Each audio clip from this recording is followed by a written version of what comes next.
Welcome back to the SCG, about ready for time for the second game of the Plan B Regional Bash, and this time it's the Thunder Conference Final between the ACT Aces and the Orana Outlaws. The ACT Aces have won the toss. They're going to be batting in this game. Of course, the winner of this goes on to the Plan B Regional Bash Final later tonight at 6 o'clock, where they'll take on the Lake Mac attack that had a comfortable 61-run victory in their earlier clash, which started this morning.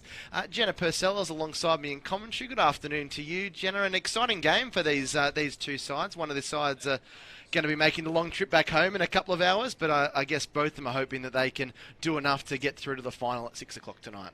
Yeah, hi Jack. Yeah, big drive home for most of these teams today actually, but yes, one of these teams will be through up against the Lake Mac attack. Yeah. Yes. So this is going to be an interesting game. Both these sides have got a lot of talent in them. The Orana Outlaws from Central West New South Wales got a whole bunch of Dubbo boys there, and they're about to make their way out onto the outfield, and they'll get first opportunity with ball in hand. Dean and Bros are the two batters that are going to make their way out to the middle for the ACT Aces. Just a bit of background information about these two sides. For the ACT Aces, they won both their two preliminary games. They beat Murrumbidgee in their last game, 3 for 114 against 113, and recently defeated Wagga Wagga, dismissed Wagga Wagga for 97, and were 5 for 101 in terms of winning that game. Meanwhile, the Orana Outlaws, they also won both their preliminary games. They've been a real batting side in their two games. Made 170 and won by 7 runs against the Central West Wranglers by 7 runs in that clash, and then most recently beat the Illawarra Flames. Were chasing 118 and were 1 down when they passed that total inside 12 overs. So they're quite an aggressive side. So if you're thinking which way this game is going to go, I think the ACT Aces are probably going to have to get a pretty big first inning score here this afternoon. Nice conditions in Sydney. There was a little bit of drizzle around a little bit earlier on in the morning, but it has all kind of dissipated. There's a fair bit of low cloud cover, but there's a nice bit of crosswind and cross breeze that's coming across the SCG, and no doubt these players are very keen to get underway. Jenna, must be such a nice little buzz for these guys. Often a lot of them, Orana Outlaws, they've been here before, but a few of the ACT Aces boys, first time to play at the SCG, must be something they'll be bragging about in the pub before and after today's game. Absolutely, just being here, it's amazing. You get the buzz of the crowd, the buzz of the ground itself, the history that's involved with it, with cricket. It's fantastic. They're going to have so much fun out there. So almost time for us to go. The umpires are in position. The fielders are in position as well. Strawn is going to open things up for the Orana Outlaws. Ben Strawn wearing jumper 20 on his bat. Just a few little discussions from the Orana Outlaws Brains Trust. A lot of them have played in a lot of cricket there in Central West New South Wales. A lot of those boys from that Dubbo region. All come from similar clubs as well. No, the RSL club down in Dubbo has produced a lot of quality cricketers in recent years, and a few of them lining up for the side here today. You've got RSL Colts that have got no less than 6 players that are in this squad of 14, but also the Rugby Union Cricket Club and CYMS as well. So that is going to be interesting. But you just look through that lineup. Tim Armstrong, obviously a big player for them. He's going to come into the reckoning a little bit later today. Mitch Bauer, the captain, will lead from the front. But we're starting here with the first ball, and it's a length ball on the hip, and Bros is able to get things underway immediately by just dropping the ball on the leg side for a single.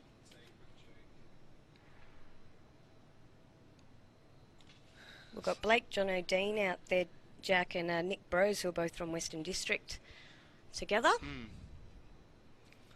Yeah, they'll be looking to build a bit of a partnership. No doubt they would have seen what happened with the Newcastle Blasters, where they really just fell in a heap, 7 for 49 at one stage, and only a bit of rearguard fight was able to lift them up to 102.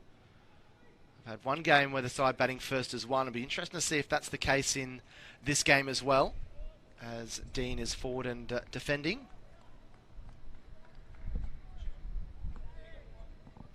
So the ACT Aces squad: Blake Dean, Nick Brose, Tyler Van Lien, Daniel Leardham, Josh Staines, Scott Mern, Reese Healy, Hanno Jacobs, Brad Thomas, Ethan Fitzpatrick, Lewis Evans and Ollie Annabelle. As we see a couple of dot balls in succession here for Benny Strawn. While for the Orana Outlaws, Bailey Edmonds, Ben Strawn, Ben Nags, Stephen Skinner, Mitch Bauer the captain, Tim Armstrong, Tom Cody, Marty Jeffrey, Charlie Kempston, Chris Morton, Jason Ryan and Anthony Atley. And there's a bit of a shot at the stumps as they get a quick single. So we've seen that running has been such a key in both the first two innings we saw in the Sixers conference final. And no doubt Brose and Dean are going to know that that is an important part of building a partnership and building a bit of an innings here.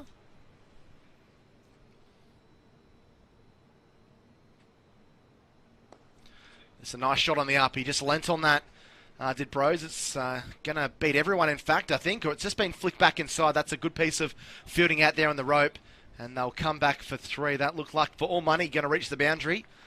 But a good shot there by Nick Brose, just hitting the ball on the up and picking up three to move along to 14 on 1-5 off this first over. Nice fielding out there on the boundary, though, Jenna, wasn't it? Just as it looked like it was about to hit the rope. Oh, yeah, agree with you. And no doubt I thought it was all the way. He just managed to flick that one back in. Something we've become accustomed to watching the BBL and different things, but great to see these guys showing some superb athleticism. This ball flicked off the pads, and this one will be four. Just lost his line a little bit there, Strawn, and he can't afford to do that with the fielder up inside the circle. And so that's his pretty good first over for the ACT Aces after winning the toss and electing to bat. Dean goes to 5 from 4, Brose 4 from 2, and at the end of the first over, the Aces none for 9.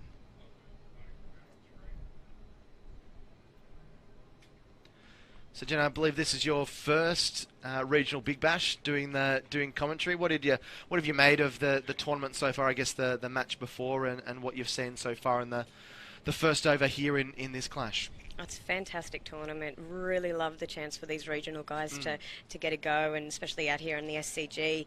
Last year I followed the women's around pretty heavily. We had the Illawarra girls go through, which was fantastic. No Illawarra teams this year, but that's okay. We're still here supporting our other Thunder regional people. What's it been like in your role as a participation officer down in the Illawarra? We were speaking to Paul Broccoli a little bit earlier about the wealth of talent down in Illawarra. We didn't touch on the women's game, which is the bubble has completely burst over the last probably 5 or 6 years with the invention of the WBBL and so many great players. I think there's been a few matches or trial matches down in the Illawarra as well. That must be positive for you guys and helps getting young girls and young women playing the game. It certainly does. Seeing more women playing, especially on television and in those big games, is just so important for the girls coming through. It's also a really good pathway now available for the girls to go all the way through. So whether you're 5 or whether you're looking at playing something like Regional Bash, there's something there for you. We see so many young girls playing in the WBBL these days. There's girls that are 15 and 16. It doesn't happen as much in the men's game anymore, I guess, for risk of injury and different things. But to be seeing girls at 15 getting to play at one of the highest levels and getting paid and being part of that professional environment is so positive to see. It is amazing, and they're just incredible talent, and the talent just continues to grow off the back of that. Everyone's just coming through with such strong skills. And I know just over the hill at North Sydney today, a lot of the girls there are HSC graduates this year, so a really young bunch of girls. So it's really good to see. What's it been like with your role down in the Illawarra? So you're a participation officer. If people are unsure what involves that involves day to day, can you give us a bit of a insight into what Monday to Friday might look like for you, Jenna? Well, it almost speaks for itself. It's increasing participation in the game in all forms of the game, boys, girls, women's, T20, the whole lot. We go all the way through. So it's mainly engaging schools and the community in cricket, creating that community of cricket, creating areas where everyone wants to help the club and the school, and they're all working together to make cricket be loved. Fantastic. Yeah, it's a Very rich area down there. We spoke off air before. You're from Gerringong, which is a big rugby league town, and the Illawarra is known for producing a lot of quality rugby league players, but some pretty decent cricketers from down that area when you think of the Lee brothers and Phil Jakes and Nick Maddinson down from Nowra. There's some pretty decent players that have been produced by that region as well. Yeah, there are a few, and even Jilksy down a bit further. But yes, we do tend to breed really good rugby league players. We do have a lot of them. So none for 9 here in the second over. This has been a really good start here by Bailey Edmonds. 5 consecutive dot balls. He's been right on the money at Nick Brose, who's still probably trying to find his feet a little bit in this innings. He's unbeaten on 4. Here comes Edmonds for the last ball of the over, and again a play and a miss. That was third or fourth time that's happened. And a bit of frustration maybe creeping into the game there of Nick Brose. But a maiden, not something that you can say happens an awful lot in T20 cricket. But 2 overs gone here, and the Aces are none for 9.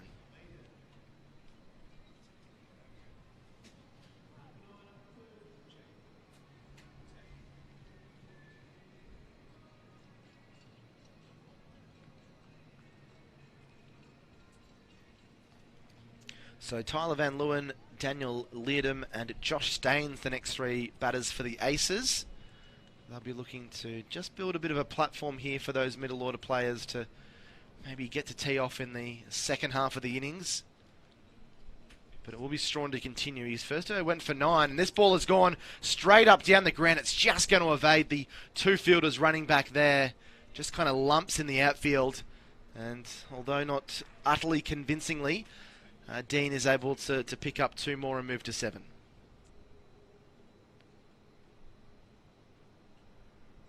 Just didn't quite get that one out of the middle. Just went straight up and down.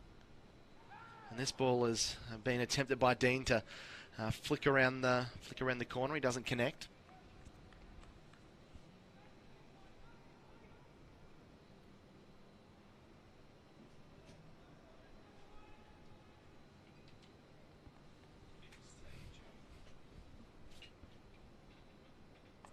This one has gone straight up in the air. Again, it's going to evade the field. He's really playing with them at the moment is Dean. That's 2 balls in the last 3 that he's been able to hit straight up and keep it away from the fielders out there. But he's playing a bit of a dangerous game, isn't he, Jenna? That was not utterly convincing. No, I think he really didn't know where that one was going, but they are running really well between wickets out there, the ACT Aces. As we said previously, in that previous game there was a lot of confusion and not great calling.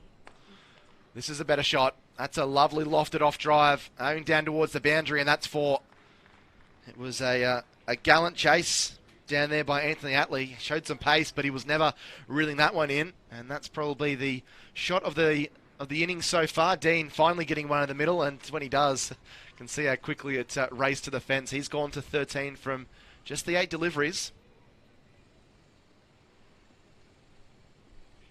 This is a good start here from the Aces. None for 17. He's back and trying to slap that one across the line, but only inside edges it onto his foot.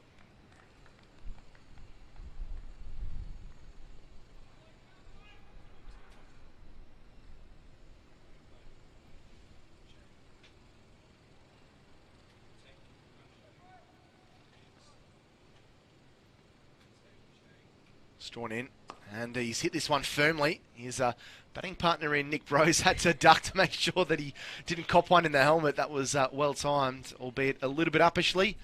And that is the end of the 3rd over. So none for 17. A good start here by the Aces.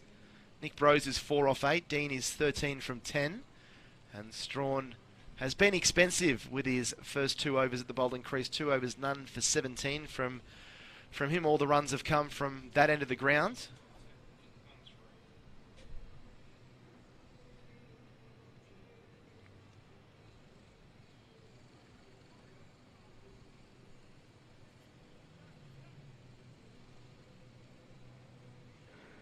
And it will be Edmonds to continue.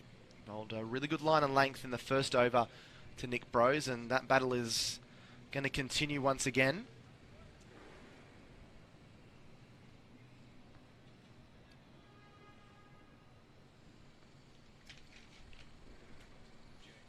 And he comes right arm over the wicket.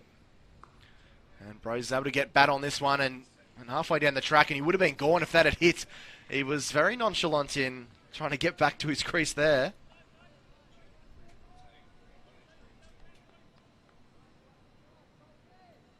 Never looked like there was a run in this one, Jenna, and it was almost like he gave up. Yeah, I think he saw his partner wasn't going anywhere and he thought he better turn around and head back.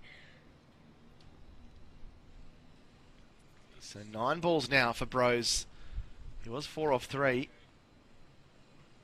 Struggling to get going. Pulls this one in the air.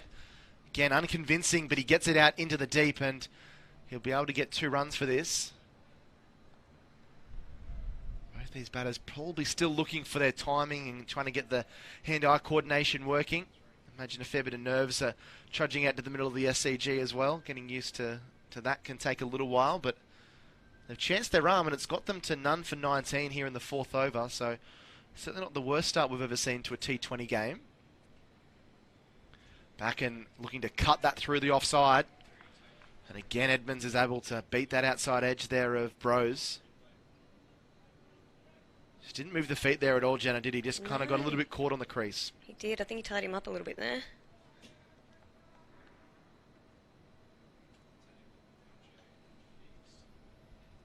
So just the 2 runs from the first 3 balls of this over.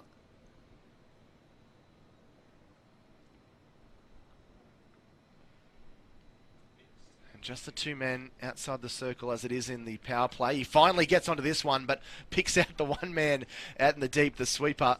If he'd hit that 5 or 10 metres either side of him, it would have been a boundary. It was well timed there by Bros, who goes along to 7.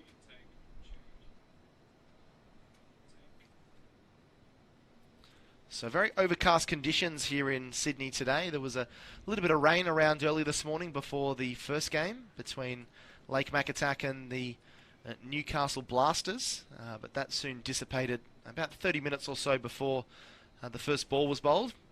And does look threatening, but can't imagine there is going to be too much inclement weather around.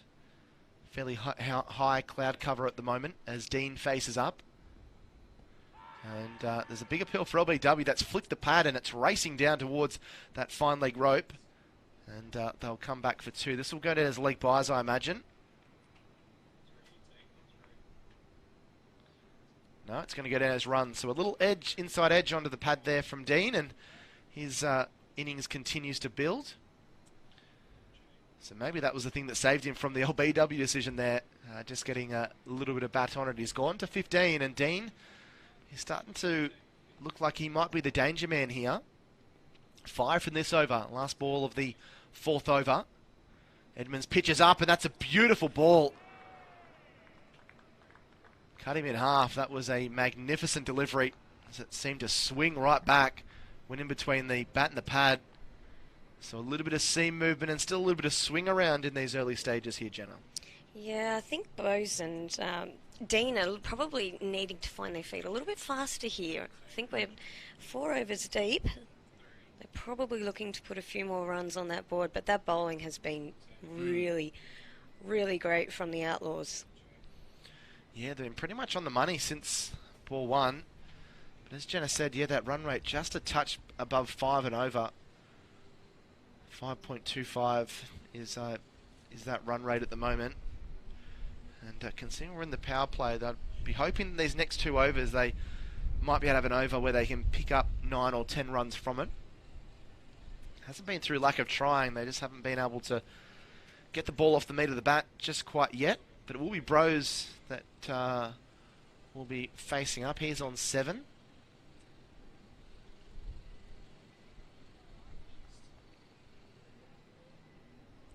None for 22. Dean at the non-strikers end on 15.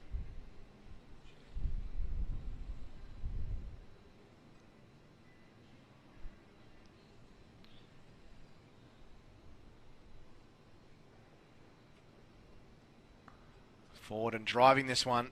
Lovely at the deep. They've actually got the 2 players out in the deep are both on the offside. There's one at a deep third man and there was one at deep backward point. That's shifted a little bit with the left-right combination of these 2 batters. So now we have a sweeper out on the offside at deep cover point. We've got a deep square leg, which is pretty elementary for a lot of T20 teams. But just the 3 players on the onside, 6 on the offside. So if Strawn can get this in the right areas outside the off stump, it is going to make it hard. And he tries to shuffle around the crease and maybe even use that ramp shot there, Dean.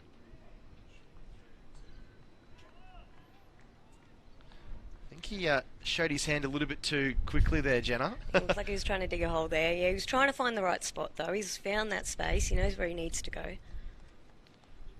Anything over the keeper is runs. There is a man at short, third man or a short gully position, and he's hammered this one. That's gone really high, and there's a man running in for the deep, and he's dropped the catch. He wasn't quite in the position to take it. There was a lot of ground to cover out there in that deep mid-wicket region, and Dean continues to chance his arm. He picks up 2 more to go to 17. Here's the replay, Jenna. It was hit very high, and there was a lot of ground to cover out there. He did. He had to make a lot of metres to get to that ball. There was a few put down in that previous game too, so might be a little bit of glare happening out there too. Yeah, I imagine it would be pretty hard to pick up that ball, even though it is that bright pink colour. Be harder if it was the one-day ball being caught in the clouds, but yeah, it would certainly be hard out there. He had to run about 30 or 40 metres as well, and there was another player kind of in the vicinity, so there was a little bit of confusion out there for that Orana Outlaws fielder in the deep. This is short and wide outside the off stump. Looked to give himself a little bit of room there, Dean. Didn't work out that way.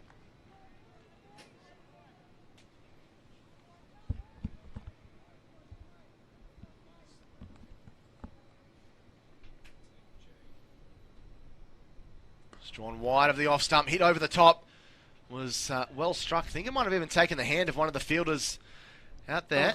And it's another great piece of fielding on the boundary, and they'll come back for 3. So Dean will retain the strike with another aggressive over the top type shot. He moves himself along to 20, and they pick up 6 from that over. Just 1 over left in the power play, none for 28. Here is that catch, as you can see, that man running in for the deep, made a lot of ground, but just that other fielder there may have just kind of gotten his eye line a little bit, maybe just put him off. It's the last thing you want when you're about to get ready to take a catch, but yeah, that one's gone, and Dean has continued to ride his luck along to 20. But Dean looks like the one that's going to promote this run rate, Jenna. He's the one that seems to be having a bit more success at going after the bowlers. Certainly, he's certainly standing up now and having a good go. So, although the Outlaws bowling still, I mean, that over was very neat. So, hopefully, Dean can come forward and get some runs on the board. So 20 from 17, so better than a run a ball. And if he starts middling some of these shots he's playing, the ball could be disappearing into the Sydney skyline here. Edmonds is going to continue.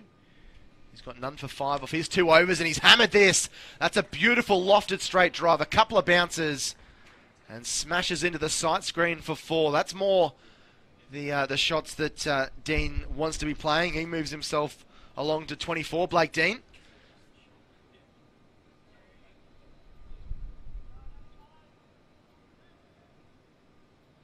A couple of strides down the wicket and slapped Edmonds back over his head. He hasn't really had that done to him so far today. Brings the run rate above 6 and over. Dean has tried to smack one through the onside there. It's beaten everyone. It's going down towards the boundary, and it's just pulled in, although it'd be interesting to see what the fielders say there. They obviously think that it's not a 4.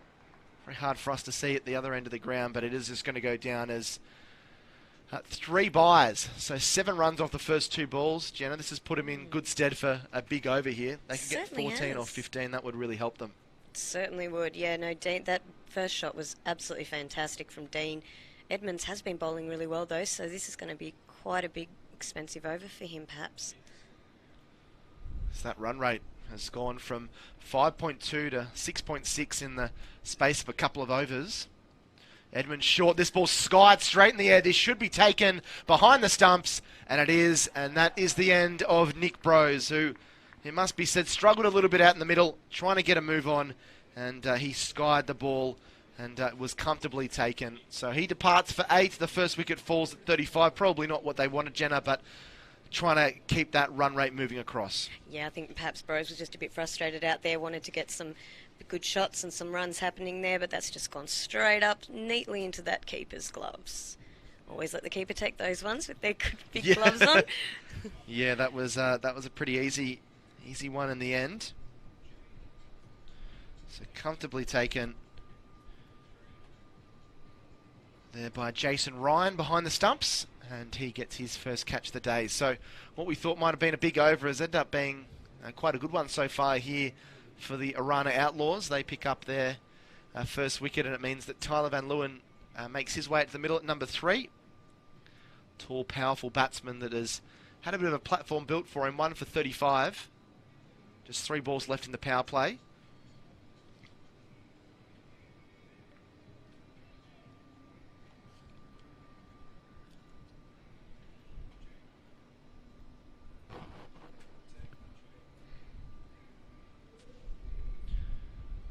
So 1 for 9 for Edmonds. It will be Dean that's on strike, so they'll have to be careful to make sure that they put the ball in the right areas.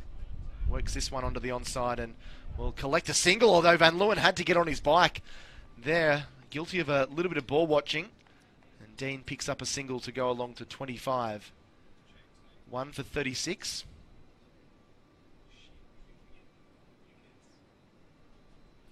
Nice smattering of fans that have made their way into the SCG. Obviously a lot of supporters of both these two sides, and supporters of the Lake Mac attack will still be hanging around long into the afternoon, into the evening, with the Port Macquarie boys, or Lake Macquarie boys, into the final of the Plan B Regional Bash, looking to make it back-to-back titles. Got a good chance. Edmonds in and playing a miss outside the off-stump by Van Leeuwen. It's a difficult ball to play first up.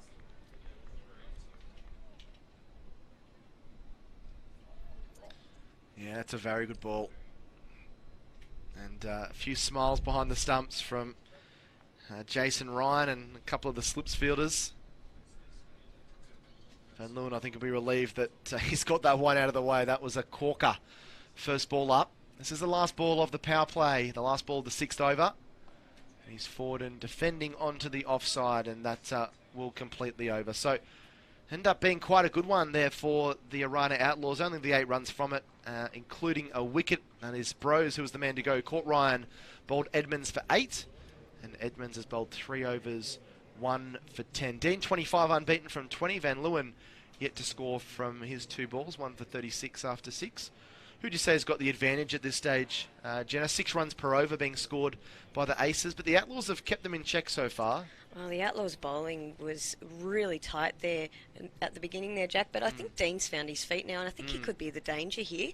He could come out here and put quite a few runs on for ACT. We saw it in the first game. There was a really wonderful innings in the middle order for the Lake Mac attack side, with Jed Dixon hitting 71 from just 47 deliveries. So if Dean could score something around that region, then it's going to put the ACT Aces in a very strong position here, having decided to bat first. And so, interesting strategy here. Strawn is going to bowl out his 4 overs straight, which is something we don't see a lot of in T20 cricket, Jenna. Normally there's 1 or 2, or they might bowl 3 and come back for 1 a little bit later. Absolutely. I don't think we even saw any in the last game. No, so a bit of a different strategy here by the Outlaws. Dean unable to middle that as he tries to pull it through mid-wicket.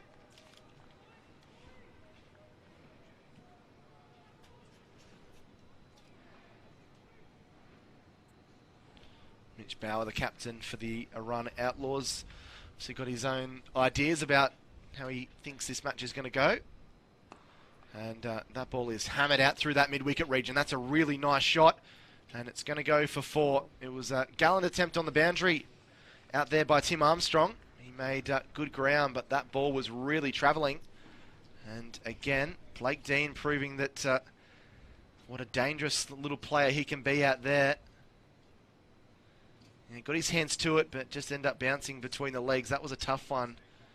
Might have been better served to try and just tap that back into the field of play. Very difficult when you're moving like that, though. As Dean inside edges one into the body and can't get it away.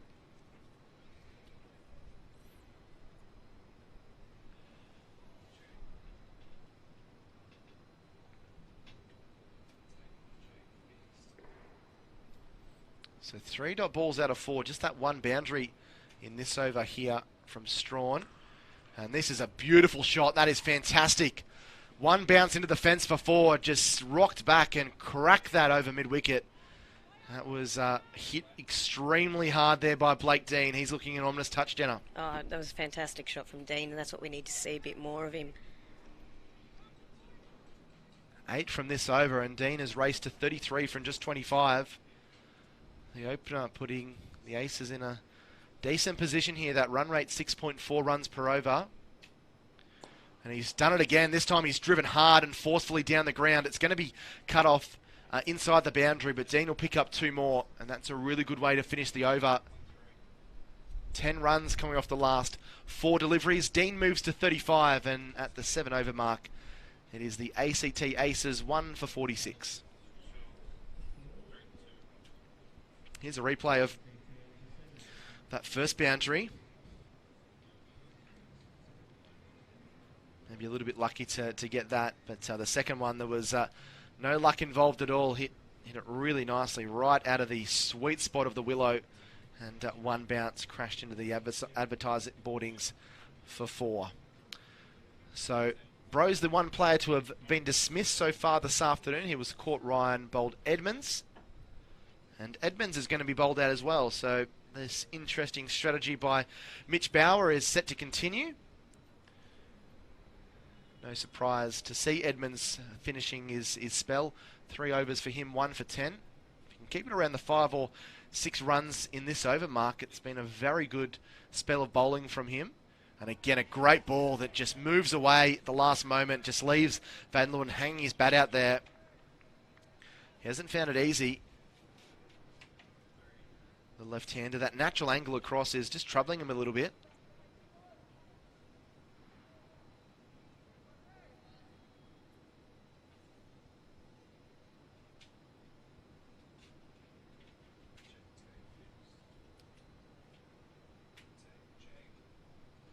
Van Leeuwen faces up now. He's forward and driving. That's a little bit better, but he hits it straight to the man at short cover.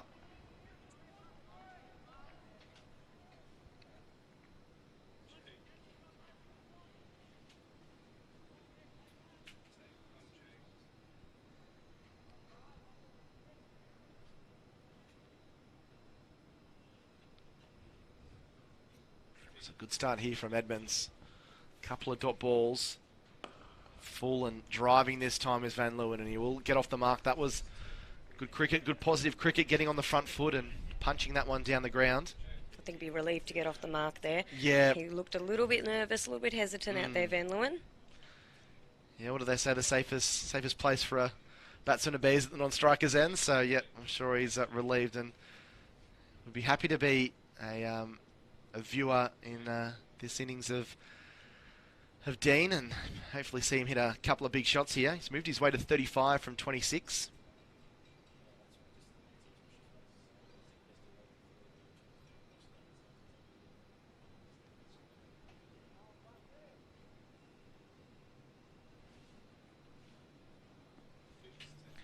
In comes Edmonds as Dean waits, and that's a beautiful Yorker on middle and leg stump. Well dug out by Dean. It was good cricket all round.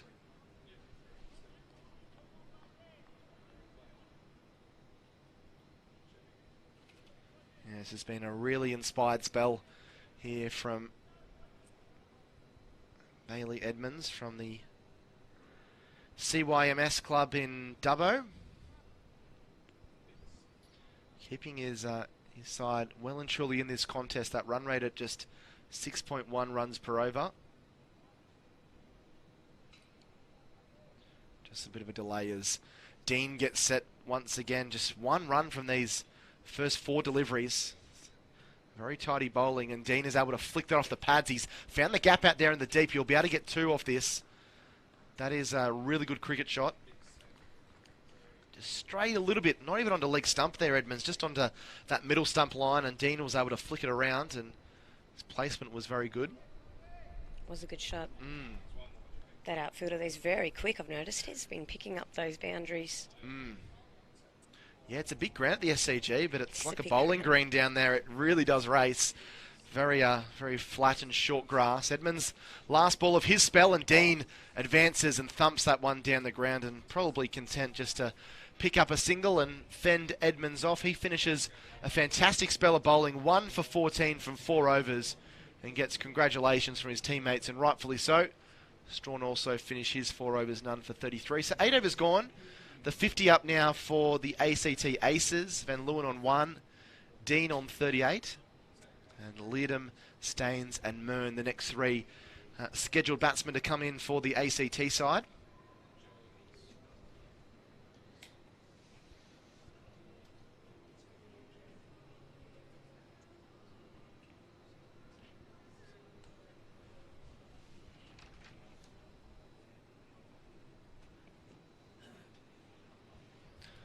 Blake Dean, one of the more experienced players in this ACT Aces side, 33 years of age, so has that veteran experience, has played a lot of cricket all around Australia. Played one BBL game for the Sydney Thunder in the inaugural BBL season. Was bowled by Brett Lee, so you never like to be bowled as a batsman, but that's something that you tell the kids and the grandkids about, getting to face Brett Lee in a BBL match.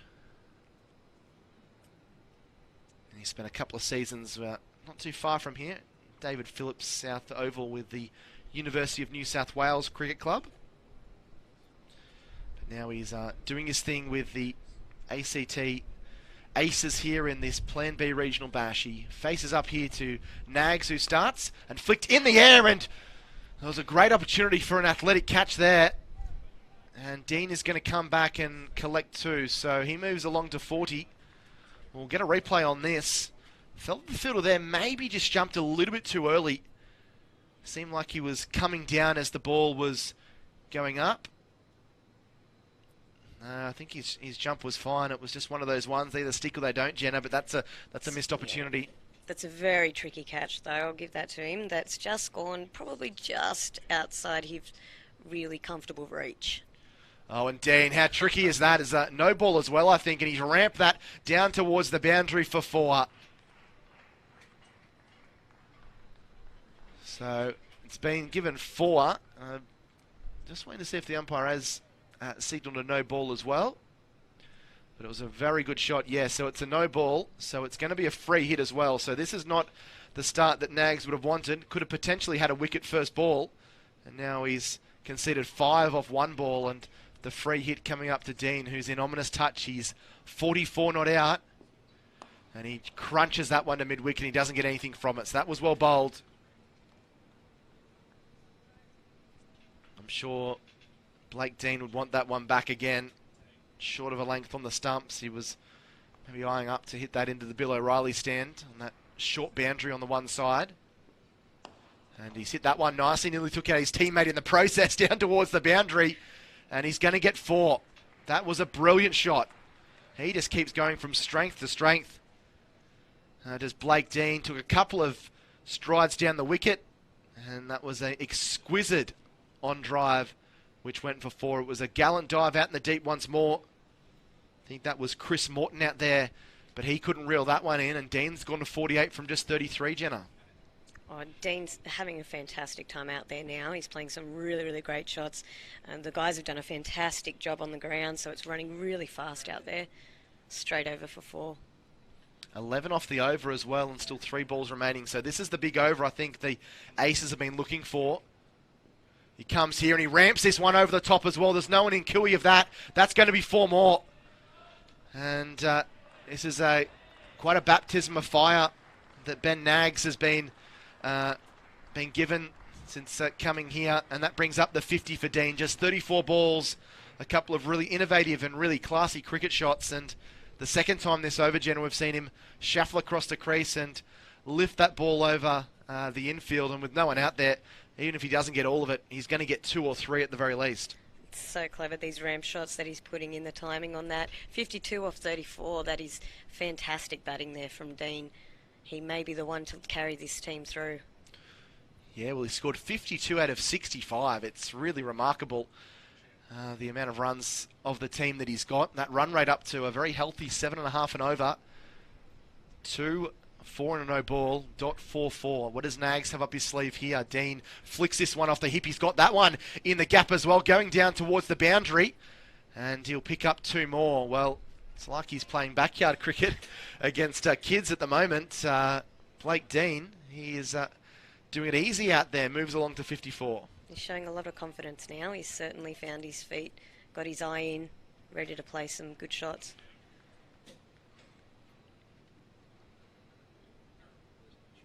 17 from this over, and there's still 1 ball remaining. Can he go bigger and better? Nags in. He hits this one very uppishly down there, but it just bounces once down to the man at long on, and Dean will retain the strike. So 18 off the over, a huge one for the ACT Aces, and that really gives them the advantage and the momentum. Here's a highlights reel of some of the shots he's been playing in this innings of 50. It's been a really good knock. It's been given a couple of chances, but it's one thing to give chances. It's another thing to make sure that you punish the sides when they don't take them. And he's moved himself along to 55 off 36. No one else has reached double figures. Nick Brose was caught Ryan, bowled Edmonds for 8. And Tyler Van Leeuwen's been out there for probably 20 minutes and he's only faced 5 balls. He's on 1 not out. I'm sure he's not complaining. He's happy to have a front row seat to the Blake Dean show. And at the 9 over mark, the Aces are 1 for 68.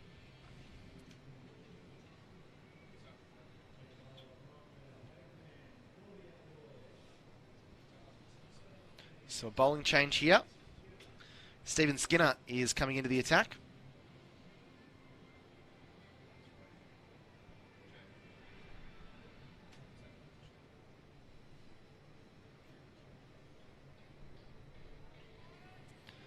So I'm sure there's a bit of soul searching out there for the Outlaws. They'd kept things under wraps for most of these first 9 overs, but that over certainly blew things out. The run rate up to 7.6 runs per over.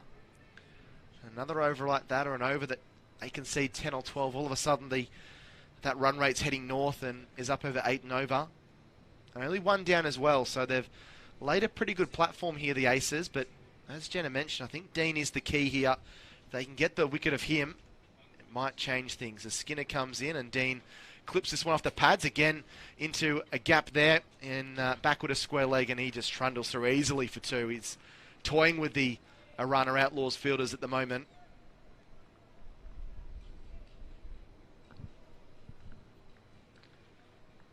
Just took the pace off the bowler enough that it didn't go too quick at the man in the deep square leg region.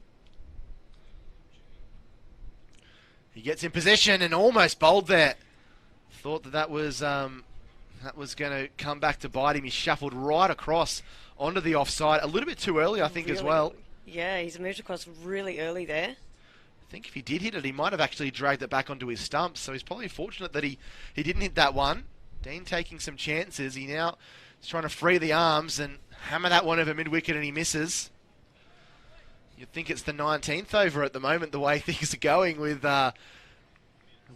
Blake Dean. He's throwing everything, including the kitchen sink, at this bowling performance of the Orana Outlaws. Skinner in, and Dean digs this one out down the ground, and he will get himself a single. Probably the good thing just to get to the non-striker's end. A few little shots there, Jenna, that would have had the ACT Aces coaching staff and some of the players feeling a little bit nervous. Absolutely. I think this is a good plan, though, from Van Leeuwen. Try and keep Dean on strike. Let him have a go. Yeah, and poor old Tyler Van Leeuwen, he hasn't had much strike lately. He's had a couple of really good balls that have swung past the outside edge.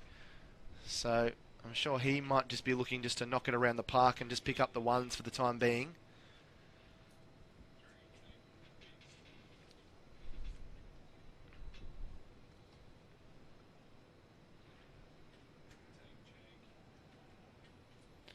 Thrown up, and Van Leeuwen digs out onto the offside. This has been a really good over from Skinner, just pulling things back, only the 3 from it. So 1 ball away from the halfway point of the innings. The Aces won the toss, elected to bat, and I'm sure if you said 1 for 71 at the halfway mark, they'd be pretty pleased with that. Van Leeuwen gets a full toss, which he just bunts down the grounds for a single, and so he will retain the strike. So Van Leeuwen moves himself across to 2. Dean is 58 from 40. He's the one leading the charge. And at the 10 over mark, the ACT Aces 1 for 72. The one batsman to have been dismissed so far today, Nick Brose, caught Ryan Bolt-Edmonds for 8. And that is the story of the tape so far. Jenna's jumping out of here, so we thank Jenna for her expert commentary in the first 10 overs. 72 on the board. They can double that from here. They'd be pretty pleased with themselves as Tim Cox moves into commentary position. Afternoon to you, Tim. What have you made of the first 10 overs here of this ACT Aces innings? Good afternoon, Jack. Yes, certainly you mentioned a couple of times there the Blake Dean show, and that's certainly what the first 10 overs has been. He's hitting the ball where he wants to. He's getting the ball that he wants, and he's certainly making the game of it at the moment. And it's all on his bat. Nags comes in, so good faith being shown by... Well, there's a bit of confusion here. Dean was not looking at his batting partner at all, and they probably could have picked up a single there, but it wasn't to be. Dean almost got taken out here with the slight deflection, and there could have been some more confusion. They could almost have shook hands. They were that close to one another. But Mitch Bauer has shown good confidence here in Ben Nags. Not too many captains would hand the ball to their bowlers having conceded 18 off and over, so I'd like to see that from a captain. Yeah, that's right. He's good young medium pace bowler, Benny Nags, but yeah, he's shown a bit of faith in him to come back again. I think he probably missed a skip there, a beat there when he had Van Leeuwen on strike. He possibly could have condensed the field a little bit and made him hit through it a little bit rather than just giving the easy one back to Blake Dean. So, if anything, the Outlaws probably haven't done is build that pressure on the batter that's only got 1 or 2 runs, and he's been there for 20 minutes but hasn't been able to, or hasn't needed to face any balls because Blake Dean has dominated the strike. They've got a deep fine leg now to try and take out that ram shot from Dean, but instead he tries to go downtown. This is very high up in the air. The man running in from the deep, and he's dropped it. And Dean is being given another chance. You'd think he's a cat at the moment. He's had about 9 lives. He goes to 60. That was very, very high. But the player coming in from the deep, I think that might have been Marty Jeffrey. He had a lot of time to think about it, but it just seemed to drop on him at the last moment and found him out of position a little bit. You could just see there, Tim, the hands just kind of reaching for it a little bit. Yeah, no, he ran in well, but no, the hands weren't, unfortunately for him, in the right position. And you're right, Dean gets another life, but he's happy to take those risks at the moment. He's obviously feeling very comfortable. He's that reverse ramp. He's had a couple of goes at that, and the previous ball he's tried again to place down to the third man position. So he's sort of really toying with the Outlaws at the moment. Blake Dean, 60 from just 42, and 75 runs on the board. He advances here and he lofts this one beautifully. I think that's 6. I think that's just cleared the rope. It is. That is a marvellous shot from Dean there. Just picking the length up quickly. Just short of a length, advanced and just flicked off the toes. And it really flew. And this is becoming real danger signs for the Orana Outlaws. Dean's moved to 66. He doesn't look like he's slowing down anytime soon, Tim. Yeah, no, he's got no interest in slowing down at all.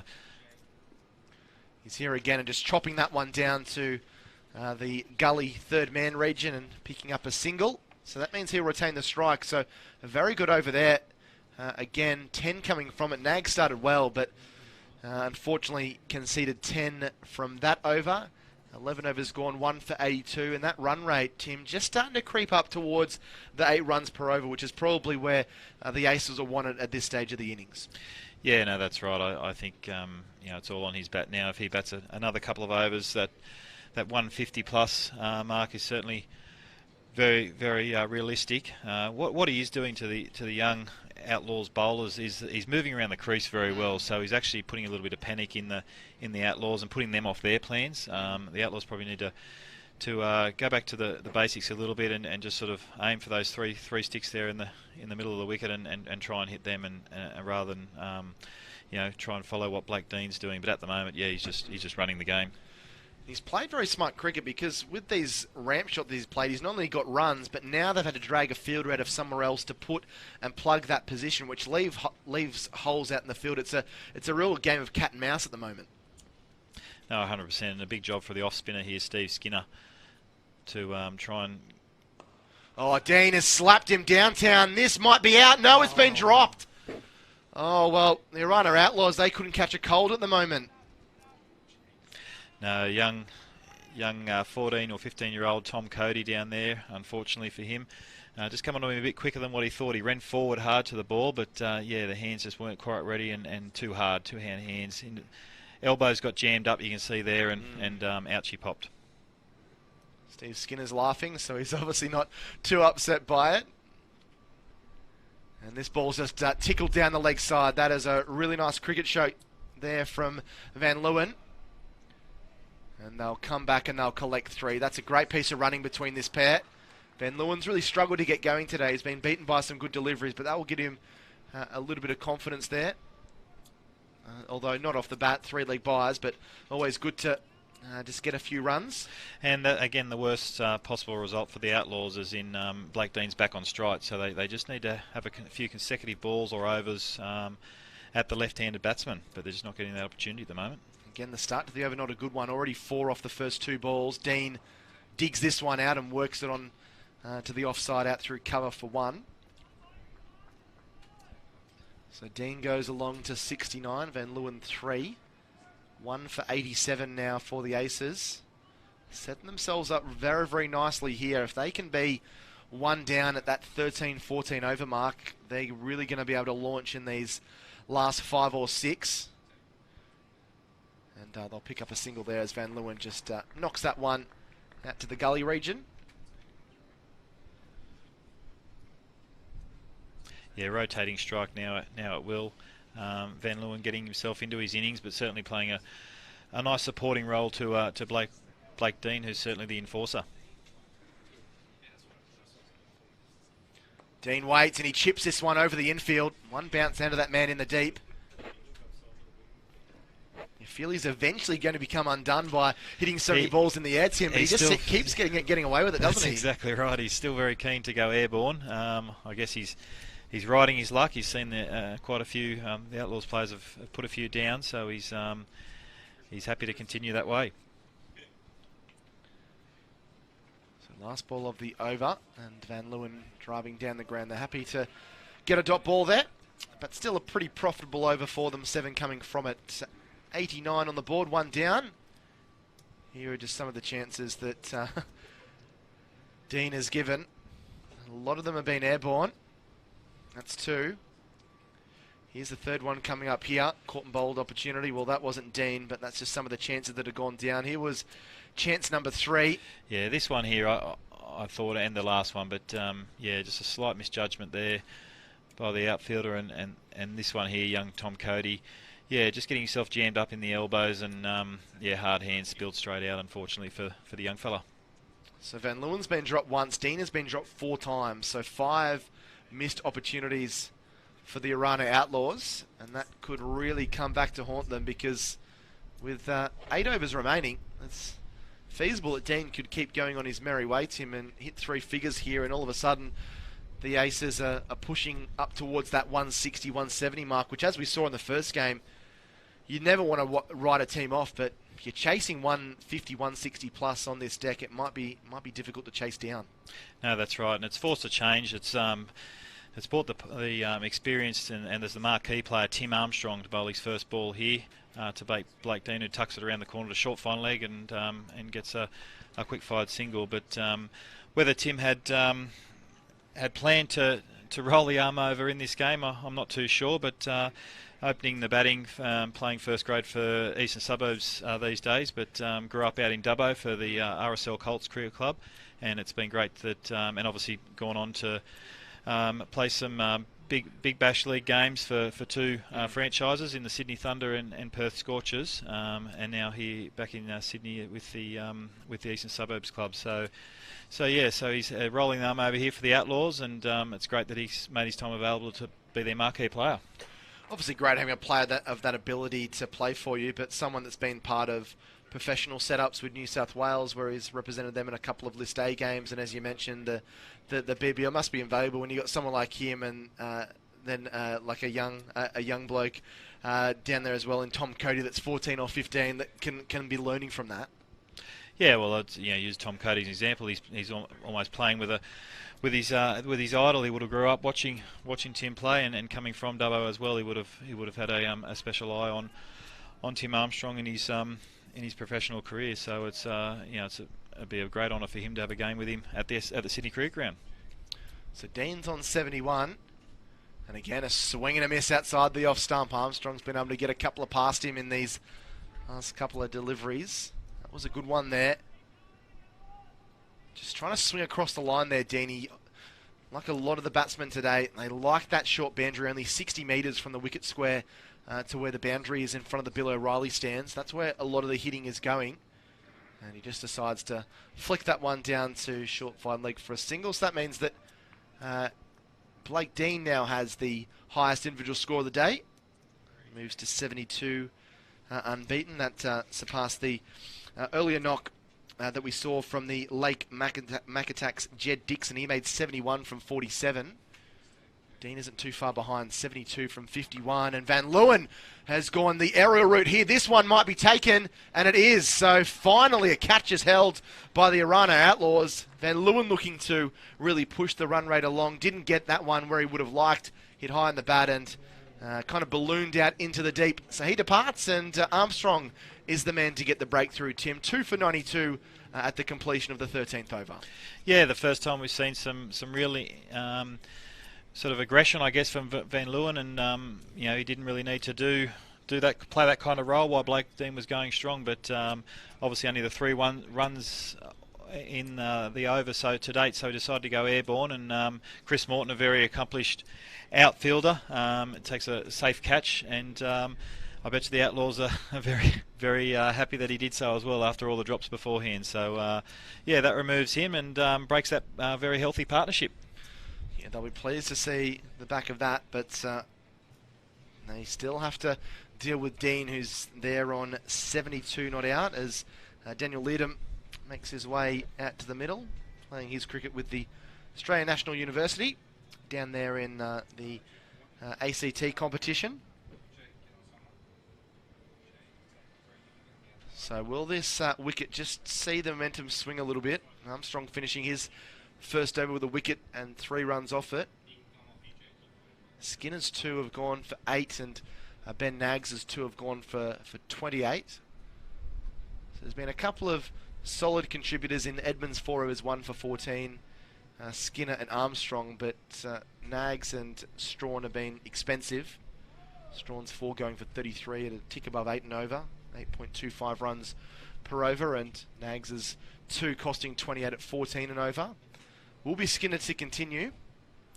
Yeah, it makes it very interesting for Captain Mitch Bauer having his 2 openers bowl out, especially Edmonds. That was incredible. I thought he bowled really, really well, nice and full, moving the ball away, the left-handers as well. So he's now finished up, so he doesn't have that luxury of bringing him back at the depth. So he needs to find a couple more bowls. Tim Armstrong's obviously one of them, but probably one more as well to finish off. This ball swept around the corner, seemed to hit quite high on the bat, but it's dribbled its way around down towards the boundary, and they'll come back and get 3 here. That's really well run. And Leardom starting the way he would have, just getting bat on ball and picking up 3.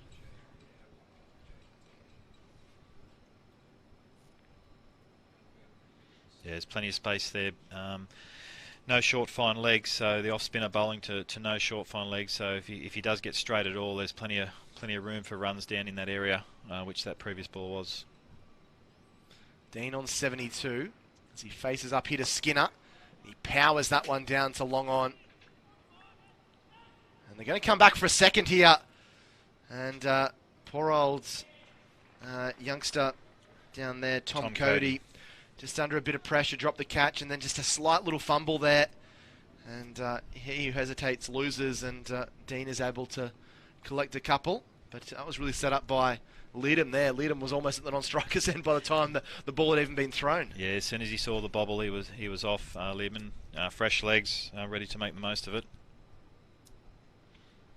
And get Dean back on strike as well, which is probably the most critical part of that too. And if he does manage to get one or two over the fence, that fumble will prove costly, unfortunately, for the young fella. Thrown up and beats him outside the off stump. That was a good comeback delivery. It wasn't too far away there. Yeah, nice and full. Gave a little bit of air as well, and yeah, very well bowled. You just feel that Dean's going to favour himself here against Skinner. The big shot isn't too far away. And there he is. He stumped. Tried to advance down the track and hit him downtown. And that wonderful innings of Blake Dean comes to an end. He's really laid the platform for his team. But all of a sudden, the Orana Outlaws, they've got 2 quick wickets. Very well bowled by off-spinner Steve Skinner there. Saw him coming. The previous ball he gave a bit of flight and was a lot fuller. This time Dean's come down the wicket nice and early. Skinner saw that, put a flat wide one, and yep, just swung at air. Blake Dean and Jason Ryan's very comfortably took the bails off. But that ends a marvellous innings by Blake Dean. He certainly set the tone for the rest of the Aces innings here to put a really defendable score up of 150 plus in the remaining overs. So well batted to him. He rode his luck. He certainly dropped a couple of times, but yeah, played nicely all around the grounds. And a feature most probably would have been those reverse ramp shots. Not the easiest shot to play in the playbook, but he certainly was valuable for him today. Scott Mearn is out in the middle, joining Dan Leadham, who has just faced the one ball. So 2 new batsmen out in the middle. Could make things just a little bit tricky here for the Aces. They've lost 2 quick wickets. They've got 97 on the board, but that run rate is just a tick above 7. This is an opportunity for the Outlaws to make a comeback in this match now. They've certainly been outplayed, and those costly chances as well hasn't helped. But 2 very new batsmen, as you mentioned, in at the crease. They can really work on a couple of tight overs here and bring the game back in their favour to a score that's a realistic total for them to chase down. So, Leadham at the non-striker's end. And this one is punched down the ground there to Cody. No fumbles that time. Made sure he kept it to 1. But Daniel Leadham, player that has been around a little bit. He played in the Promise 11, a curtain raiser for an ACT 11. He's been an ACT New South Wales country representative. He's spent time at the North Sydney Cricket Club in the Sydney grade competition. Back and cutting this one away. He's got that one away, Leadham. And he'll pick up 2 more here. So already he's well on his way. He's missed out in the 2 preliminary games, scores of 1 and 6, but he's already moved himself to 5 not out. And it does bring up the 100. So despite the wicket, still a pretty good over for the ACT Aces. 8 coming from it. And with 6 overs remaining, they are 3 for 100. Mearn is on 1. Leadham is 5. The wickets to fall. Bros caught Ryan bowled Edmonds for 8. Van Leeuwen caught Morton bowled Armstrong for 5. And Blake Dean, the last man to go, stumped Ryan off the bowling of Skinner for a wonderful innings of 74. Now it's up to Leadham, Mearn, Staines, and the rest of that middle to lower order to bring it home for the ACT Aces. Sure, they'd be looking at 50 from the last 6. That's a tick above 8 and over. That could almost be a match-winning total. With wickets in hand, they'll definitely be looking for that. And I'll probably look to from the round weekend. Tim Armstrong possibly will bowl out for the Outlaws and seal that end. But I'm not sure what the Outlaws and Mitch Bowers got up his sleeve for the other end. This ball just chipped off the pads there by Mearn into the gap, shite the stumps. That takes a deflection, but the batter's happy and content with the single off the first ball of the over.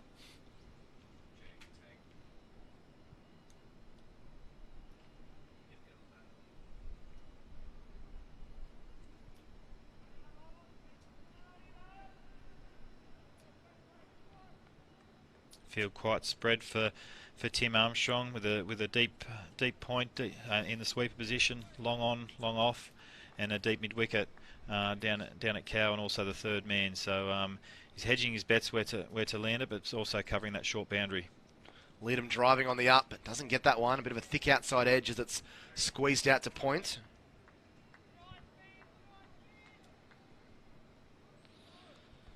So a little challenge for these batters out in the middle. Momentum has shifted a little bit. Another wicket here for the Orana Outlaws, and all of a sudden they're starting to feel a lot more comfortable about their position. That's pulled. That's going to be four.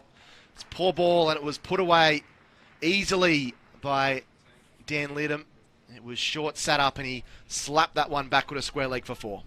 Yeah, probably not the ball that Tim Armstrong was hoping for there, especially it didn't have the field to support that kind of ball with fine leg up. So, yeah, he's got third man back. I think he'd be more outside off stump, full and outside off stump at the moment for this field. Fine leg's moved up to the circle, and they chip one to him as they collect a single, and there won't be any overthrows. So Leadham's got a bit of a start, and he's made a rocket of a start as well, Tim. 10 from just 5 balls without really taking any risks. Yeah, he has, and he's been able to play all around the ground as well. So, yeah, you're right, 0 risks and got himself in nicely, possibly for a cameo at the end. Mern on strike now, so 6 from this over. Mern driving down the ground. Not right out of the middle, but he'll collect a single. And Mern might even just be identifying the fact that Leadham's seen the ball pretty well, that wants to try and give his batting partner a little bit more of the strike. 7 from this over. 107 on the board. That run rate 7.2 and over. What does Armstrong have up his sleeve for ball 6? It's a good ball, just not much Leadham can do with that. Just had to drop it on the offside, and they will scamper through for a single. 8 from the over. 5 remaining. 3 for 108. Mern is on 3, and Leadham is 11 from just 6. Much better ball, that last one from Tim Armstrong to finish off that over, and that's where he's got the protection as well. So yeah, good finish, and looks like the off spinner, although 2 experienced heads there, Jason Ryan the wicketkeeper and Mitch Bauer, having a bit of a consultation in the centre to see who's going to bowl the next over. But it looks like Steve Skinner, the off spinner from the Newtown Cricket Club, Newtown stalwart. Him and his brother Matt, unfortunately Matt was in the team but had appendicitis, so had to pull out. He's been quite ill, although he's down here supporting the team, and his father Don Skinner, a very well-renowned in the Western area, left-arm fast bowler in his day, but also a long-term clubman for the Newtown Cricket Club, who has a proud history. I was talking to Matt Ellis, who's cricket manager in this region. He said that you would know quite a fair few of these players, having grown up in the central west. Him. Yeah, certainly did. Grew up played all my junior cricket out in Dubbo for the RSL Colts Cricket Club, which has got 5 or 6 players here today. So it's a great honour for them to have a game at the SCG, and a couple of them are young fellas as well. So it's good that the clubs. It's good to see the club still going well and producing some good young cricketers. And Dubbo and the Western area certainly produced a lot of great cricketers over the years as well. A couple in the Australian side right now in Nathan Lyon, and also with Daniel Hughes with the Sixers the other night from Cowra. Chris Tremaine doing a great job in his first class career coming from Yeovil. So yeah, there's been quite a few over the years that have represented elite level from the Western area. Leadham with Mern with a really nice little paddle sweep around the corner, picks up a boundary and moves to 7-3 for 113. So at RSL Colts, for people that don't know too much about the Dubbo cricket competition, would they be one of the more powerhouses in grade cricket? Yeah, they have been in a number of years, for quite a few years. They actually had a winning streak where they'd won 7 grand finals in a row at one point. So that was coming through when Tim Armstrong was a young fella there as well. And captained by a guy who used to play for Eastern Suburbs as well in Ben Day. And Brad Cox has been a leading run scorer in the Dubbo League for many a year, and still going strong today. It's good running there from the batsman as Mern just leaned on that and clipped it into the gap. And that ends a tidy over. 7 coming from it. 3 for 115. I wonder what the conversation is out there at the moment, Tim, because there doesn't mean any unnecessary risk from this pair. I wonder whether they're deciding to chip away those last couple overs and then maybe go from over 16 or 17. Yeah, so it's going to be obviously they'll think about the short boundary as well, and definitely look to target that. Tim Armstrong, with his experience, will have some variation, I'm sure, up his sleeve to try and overcome that, but they'll definitely look to target that short boundary. To get that big over again, Blake Dean hit those couple of overs with 20 off and over, so if they can get that again, well, they're going to get well over 150. Armstrong in, this ball flicked in the air out into the deep. This should be taken, and it is. So Leardom trying to elevate the run rate, picks out the man in the deep. It was pretty well timed, but unfortunately fell into the lap of the man out in the deep. So the fourth wicket falls, and Leardom's quick-fire knock of 12 from 9 comes to an end. And the Orana Outlaws have their fourth wicket after putting down about 5 or 6 catches in a row, Tim. They've been able to string a couple together. An important breakthrough as it just slows things down a little bit. Speaking of the drop catches, young Marty Jeffrey, who took this catch, I reckon he would have been very nervous under that one after spilling a couple early, but no, safe hands on that occasion. To dismiss what I thought was a dangerous Learman. I thought he was set up there running at strike weight at 200, could really let loose there. So very important wicket, especially with Mearn still getting himself in. So again, 2 new batsmen. I'll still say Mearn's establishing himself. So 2 new batsmen at the crease. So an opportunity for the Outlaws to rein back this run rate a little bit and make it quite a realistic chase for them, especially if their early order bats, including Tim Armstrong and Mitch Bauer, get going. It's a funny thing as a fielder, isn't it? When you drop a catch, you kind of want an opportunity to redeem yourself, but at the same time, you don't want the ball to really go near you. So it's it can be a bit of a catch-22, but he'll be glad that he held on to one there, Marty Jeffrey. That's that split second, isn't it? You can either resalvage your day, or it can turn your day into a nightmare. 115 on the board, 4 down. That was the first ball of the 17th over. Mearn on strike. He is 9 not out as Armstrong comes in. He's forward and driving down the ground for the single. Thought about a second, but too much of a risk. So Armstrong's come on, and he's been a bit of an X-factor. We know that he's a marquee player here for the Orana Outlaws, and he's done some damage with the bat. It's 63 in one of their preliminary matches off just 33 balls where he hit 4 sixes.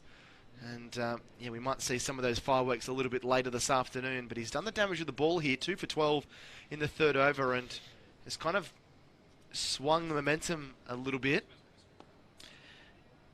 He's just been able to have those subtle change-ups as well. The ball before was a bit of an off-pace delivery, similar to that one there. So he's just varying it up a little bit and not making it easy for these new batsmen to get themselves in and certainly reduce where they'd like to hit the ball, especially with that short boundary. This ball is short and pulled around the corner, but it will just be the single there as Staines gets himself off the mark. Mearn on 10 off 8, but just 2 runs from this over. Don't see that very often in T20, particularly in the 17th over. As the brakes have just been applied a little bit. That's a full toss, and that's hammered out through that mid-wicket region. Didn't quite get it out of the middle, but he's going to get a boundary. It really echoed off the bat, but a lot of power and strength behind that from Mearn. And Mearn goes to 14 himself. I think he was just motioning to the umpire whether that was a no ball or not, whether it was above the waist, but he's got a boundary regardless, and he goes to 14. Yeah, Tim Armstrong has missed the mark there. Looked like a knuckleball actually was trying to execute, but obviously wasn't able to there with a rank high fully. So Mearn collects the single, 7 from that as well. So the last 3 overs have gone 8-7-7, and the score up to 122 for the loss of 4 after 17. Mearn 15 looks like he's going to be the key for getting runs in this lower order. With that Staines supporting him, he's just recently arrived. He's 1 from 2. So Skinner won't be bowling anymore. He's finished his 4 allotted overs at 1 for 23. Armstrong's still got 1 up his sleeve, 2 for 18. And Ben Nags, none for 28. So they're going to have to go in a different direction. And Bauer himself, the captain, is going to bring himself on, Mitch Bauer. This is what I was mentioning before. Mitch Bauer, sort of with his openers, and especially Bailey Edmonds, who had a tremendous spell, but was bowled out. His 4 overs bowled out. So Bauer has left himself a little bit short here, but he's taken it upon himself. He said, righto, well, I haven't really got the depth. He was probably hoping to have Ben Nags finish off, but Blake Dean certainly put a dent in young Nags' confidence. So Bauer's taken upon himself to finish off with the depth here with some left arm orthodox, and hopefully he'll have some change of pace as well. Full toss that's lapped in the air. He kind of surprised Mern there, and they're going to come back for 2. Is it a bit of a gamble, do you think, Tim, in these last 3 overs, bring a spinner on with the batting side looking to really attack? Absolutely, yeah. No, I think whilst he has protection on that short boundary, which from the Paddington end, which is where Bauer's bowling, is on the offside for these right-handed batters. Free hit as well, Tim. So right. that was a no ball. So they actually got 3 off that first delivery. So not the start that the captain would have really wanted here, as he trundles into Mern, and Mern throws everything behind that to crunch it out into the deep, and they'll come back and collect 2 more as the fielding is done out in the deep there by Tom Cody. Yeah, well fielded by young Cody then. Ran in hard to the ball and a quick release. It was a bit too far around to his right though, so had a comfortable 2. But yeah, it's a bit of pressure on Bauer here, as I said, especially with that short boundary. If the batters give himself room, they'll target that. And if he gets too straight, they'll just lap it around the corner as well. So he's got minimal room for error, Bauer, with his left arm orthos. I don't think he'll be trying to put too much turn on the ball. It'll just be varying his pace, and hopefully the fielders can back him up. Yeah, just 2 legitimate balls bowled and already 6 taken from them. Although they have got Mern off strike now, which might help the situation. Staines sweeps, and he sweeps hard in between the fielders out there in the deep. That's a magnificent shot for 4. Not easy to pierce the gap between those 2 fielders. Nonetheless, hit it to the 80-metre boundary on the far side in front of the ladies' pavilion. And he gets 4 Staines, so he starts his innings. And this over is going from bad to worse. Tim, 10 off it from the first 3 balls. Lovely shot that from Stain, yeah, when he's just come to the crease. Very well timed and in the gap. Bauer reverse sweep. He doesn't get it, but they'll scamper themselves through for a single, looking to score off every ball now, the Aces. And that total now up to 133. So 150, certainly not out of the question at all. Maybe 160, what they might be targeting if they can really get going here, the ACT. Mern back on strike. And he's inside edge that back down the ground.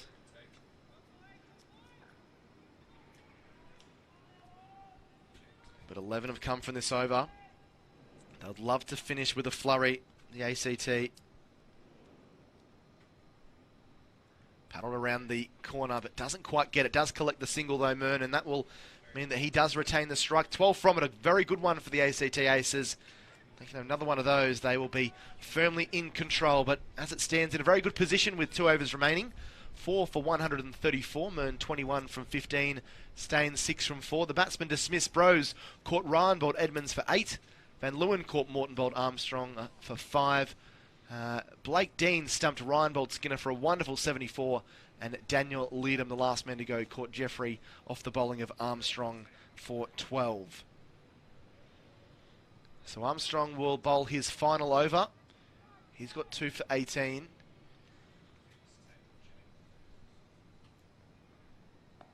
And that ball is hammered. That has gone a long way. 10, 15 rows back, almost into the second tier of the Bill O'Reilly stand. And wasn't an overly bad ball there from Armstrong, but the length was just picked up really quickly by Mearns, who slapped across the line, and that was really travelling, Tim. Absolutely, yeah. Second last over of the innings, and to the short boundary on the leg side, and he certainly he saw the length there early, got down on one knee and got right underneath it. No, it's a fantastic shot.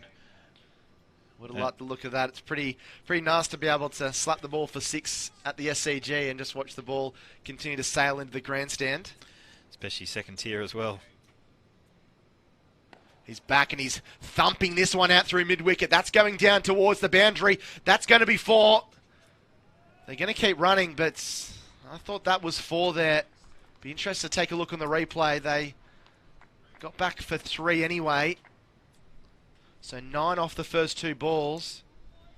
Yeah, everything's a cross-bat shot, really targeting that short boundary. Captain Mitch Bauer could probably have a look at that and to restrict the actual boundaries of 6s and 4s, possibly move another guy across to protect that short boundary. In fact, experienced wicketkeeper Jason Ryan is pointing that way now to possibly make that exact move, and that's exactly what's happening. So, yeah, Jason Ryan keeping up to the stumps for Tim Armstrong has seen that. He's obviously the closest player to the action there, and certainly very close to the striker. He's seeing them, eyeing off that short boundary, playing across the line, and has moved to a deep mid-wicket position now. So 3 protecting that short boundary on the leg side. 6 and 3 off the first 2 balls, and he's got this one, and will just collect the single. So it's been a very good start to the over. Mearns 30 off 17. And Staines picks up the single there to move to 7 from 5. So 144 with 9 balls remaining. Very good score for them as he tries to pull this one into that mid-wicket region, and it's a rare dot ball. Good change up there from Tim Armstrong. Yeah, good change of length there. Could see him, getting on the front foot and down on one knee, so just put that back of a length and got himself a dot. That is wide and slapped out there through mid-wicket. That's going down to the boundary for 4. 2 men out there, and he's threaded the needle. That was a fantastic shot again, just too short from Armstrong, and it was punished there by Mearn, who's playing quite the pinch hitter's knock. 34 from only 19, and he's getting the aces to a very healthy total. 4 for 148 and 14 off this over. Armstrong in once more. This one flicked off the toes out into the deep, and happy just to collect the single, Mearn, and retain the strike. But a fantastic over for the aces. 15 coming from it.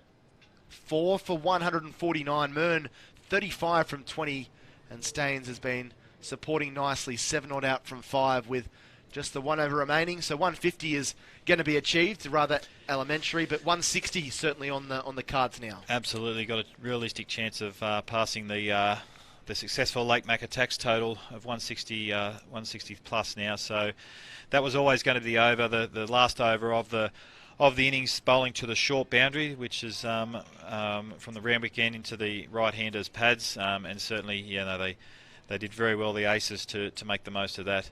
It gives them a free rein now to the last over of the innings. Thumped through the offside. They'll pick up a single here. There's a shot that stumps at the striker's end, and despite whipping off the bails, it will be a run. So that brings up the 150. Mearn collecting a single first ball, and there's a lot of pressure here on Mitch Bauer. Needs to get this right. Wouldn't want to have an over that goes for 14 or 15 and really blows this out. If he can keep this around the 6, 7, 8 and over, I'm sure the captain will be pretty pleased. He comes in now to Stain, who brings out the reverse sweep, beats the man at short fine leg, and that'll be 4. That's the danger when you bowl that line. You've got fielders up inside the circle there, Tim, and that was smart cricket from Staines to pick up the boundary. Yeah, very smart cricket. He saw it was wide of off stump. Not any angling in at all, that one, just straight down the line, wide of off stump, and got full meat on that for full value of shots for 4 run past short third man. 154 for 4 now.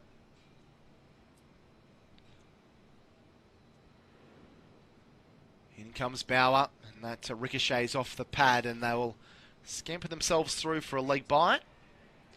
And more importantly, it gets Mearn back on strike. That's a better ball from Bauer, even though he has got 5 fielders out on the offside protecting that short boundary. Bowling a little bit straighter, I think, is the way to go. I don't think he should give the right-hander any width, especially in the last over. Advances down the track and drives down to long on. He's going to come back, or they thought about coming back, but just couldn't quite get that second run in. So despite the boundary, he's bowled pretty good in this over so far, Bauer.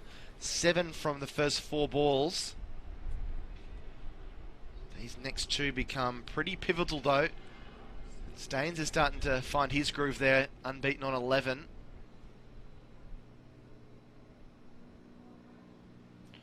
Yeah, crucial couple of balls here to finish off this innings.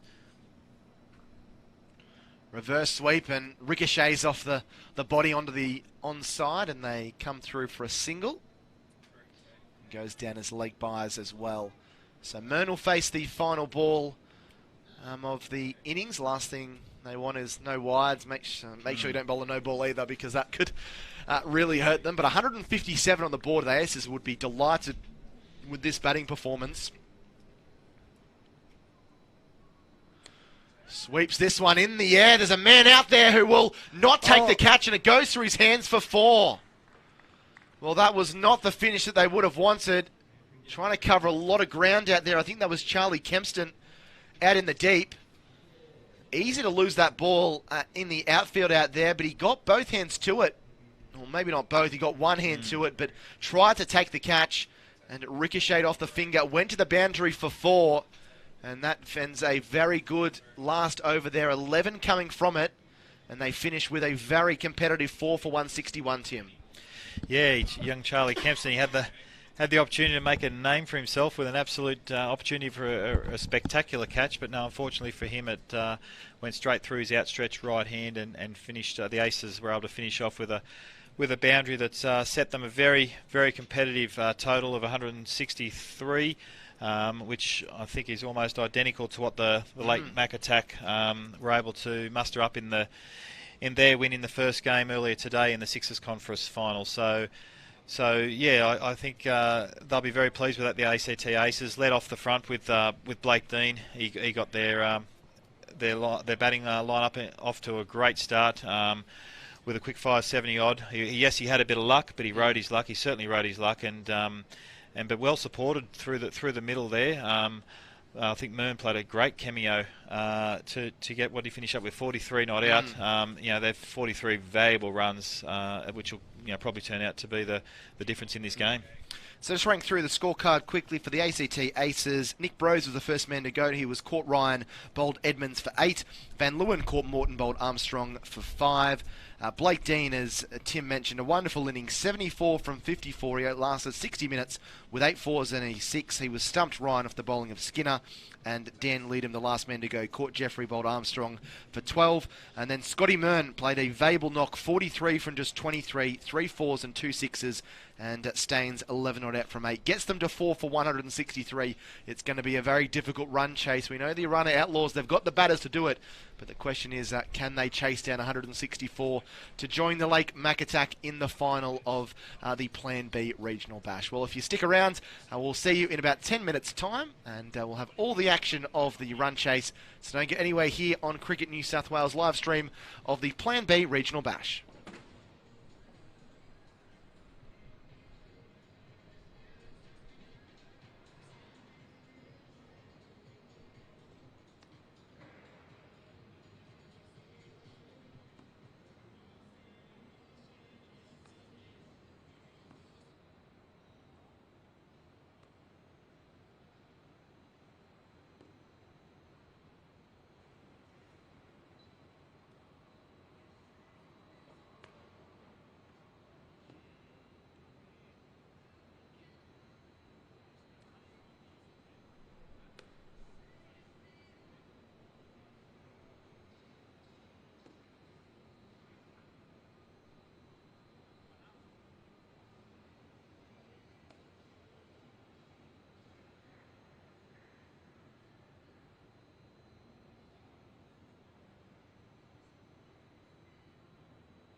Welcome back to the Sydney Cricket Ground. David Redden here in commentary with you for the ACT Aces and Orana Outlaws. Orana will be chasing a rather significant 162 for victory in this afternoon set. Very good performance from Blake Dean with 74 in the first dig for the ACT Outlaws, and brilliantly finished by Scott Moon. And big chase for Orana here. Looking forward to this very much. And Paul Brockley will be joining me very shortly. It's Wheeler and Armstrong will be the new batsman, the opening batsman here. And Ben Wheeler looks like he's going to take strike. No, in fact, it's Tim Armstrong, the marquee player from the Eastern Suburbs Cricket Club. Good afternoon, Paul Brockley. How are you, sir?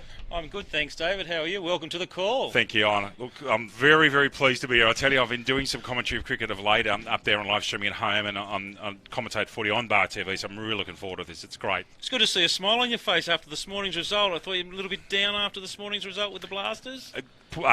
I'm way too good. Yeah, it was struggle. Had a coffee and sit down. And look, when you put some time into these things, you know yourself from your vast experience in cricket. Sometimes when you put time into things, it's tough. And that hurt. The loss hurt. But yes, the other one were way too good, Paul. Yes, they were.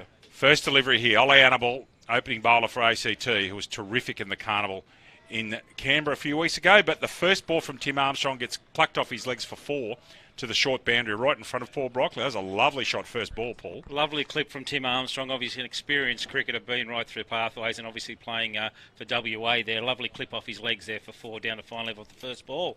Ollie needs to straighten up and get more towards the off stump. He's sharp. Yes. We had a good look at him in Canberra when the New South Wales country down there, and he and Sam Skelly were a sharp opening pair. And I'm expecting on this wicket that he'll be hitting the keeper chest high. He can be quite sharp. Annabelle to Armstrong. Good length ball. Armstrong just defends it back down the pitch. I think we'll be in for a really good run chase here. In this, it looks a good wicket. 158 to win now. It's going to be a good chase. It'll be a really good chase from Orana if they can chase this down. I think one of the features is going to be this young ACT Aces side fielding. I've watched them a lot field their drills, and they're competitive. They are very, very talented in the field. Be interesting to see how many runs they save and if they can pull off a run-off or two. Annabelle to Armstrong. Armstrong drives in the air, doesn't get it, and straight back to the keeper. No run. We're still none for 4 in the first over. Again, the chase is 162. Just for those of you at the end of the innings that saw, the score was briefly flashed up as 163. There was some conjecture that last ball, that last shot from Moon was 6. It wasn't. It was dropped on the fence, but bounced clearly inside the fence. So the correct score was 161, meaning 162 to chase this afternoon here at the magnificent Sydney Cricket Ground. Annabelle to Armstrong. Armstrong driving at 1 without moving his feet and beaten outside off stump. Keeper Staines takes that one. I think Timmy Armstrong will be the key here with his experience. If he can get away to a flyer, he's a big hitter of the ball. It could be really to set up the Outlaws here. Remember watching him as a very young man playing, as you were talking about, you were alluding to in the pathways coming from Dubbo, and he can hit a clean ball. Hits it a long way. And all around the shop too, Paul. He's not just one-dimensional. Armstrong gets a back of a length ball, can only get it to the mid-off. Still none for 4. Spent some time, as Paul was alluding to, in Western Australia, now back playing for the East Club in Sydney, and he's playing as a marquee for the Outlaws today. On this interesting sort of a day, it was very, very dim. I thought the lights would be on this morning. It was that dull out there this morning. Cool as well. People are saying to me, I didn't bring my jacket. I didn't have time to sit out. I didn't get cold, but it was. And there's now a sou'easter coming in. And we've got the sun shining all over the SCG, which is a great look. Indeed. Armstrong gets one right into his hips. Annabelle even further back of a length. That's a pretty good start, considering the first ball went for 4. Just the 4 runs off the over. Annabelle none for 4, and Orana Outlaws are none for 4. Again, the chase is 162 this afternoon. Paul Brockley and David Redden here with you on Bar TV at the Sydney Cricket Ground. And it's good there. You're exactly right, Dave. Annabelle showing a little bit of toe there with the ball by the end of that over. It was really good, making Armstrong, jump off his feet there at the end and tucked him up tight. This is Hanno Jacobs coming on now, and one of Hanno's specialties, Paul, is that he bowls very well at death. He's got a couple of different slow balls, can get the ball going leg cutter and off cutter. Interesting on this pitch. I'm not sure if you're going to get benefit early on. This is such a belter. I would think he might bowl 1 or 2 in his first set and come back later and bowl 16, 17 if they use him that way. Yep. And So he's got a good change of pace. He does indeed. Gets him high. He's not rapidly quick, but he's got a very good variation. Hanno playing for the Australian National University. ACT will be looking to pick up an early wicket here just to get them on the back foot, the Outlaws. Wheeler on strike. Good length ball from Jacobs, just bunted down the pitch, no run. So we've got a sou'easter coming in on your screen, top, not at the screen at the moment, that's the camera from Square Leg, but when we get back from the top camera here, yeah, that camera there, it's top left to bottom right of screen is the breeze. ACT Aces have gone with their 2 fields, and there's a standard third man and a deep square leg. Fine leg is in the ring. Wheeler just gets that off the outside edge. It's 1. Armstrong's going to hold there, just the single. Bit of a leading edge there. And none for 5 the score. 2 balls gone in this, the second over. Again, a 6-over power play. Now with Armstrong on strike, they're going to go 2 deep on the leg side. So I've got a deep square leg and a deep fine leg. The third man comes into the ring and will probably move a touch fine, I would have thought. And Jacobs really can't bowl too much width outside off stump here, Paul, or he's going to get pogoed. Bowls a short one. That's a no ball, surely. It's a wide, actually. My beg your pardon. Wide call. That you need a tennis racket to get over there. Yeah, look, ACT have set a very attacking field here with a slip in, a gully or a deep gully, and a backward point, forward point, and a mid off. With their 2, as you said, Dave, 2 deep down at fine leg and deep backward square. And with the boundaries being so large at square leg to the right of screen, he's in 20 yards off the ring. In fact, he's further now. Armstrong gets, as we were talking about, Paul and I were just saying that, with that side of the off stump, and Armstrong takes advantage and belts it to the point fence. That was just a great cricket shot through point there. Just stood his ground and as you would say, pogoed it straight through there, through the point area.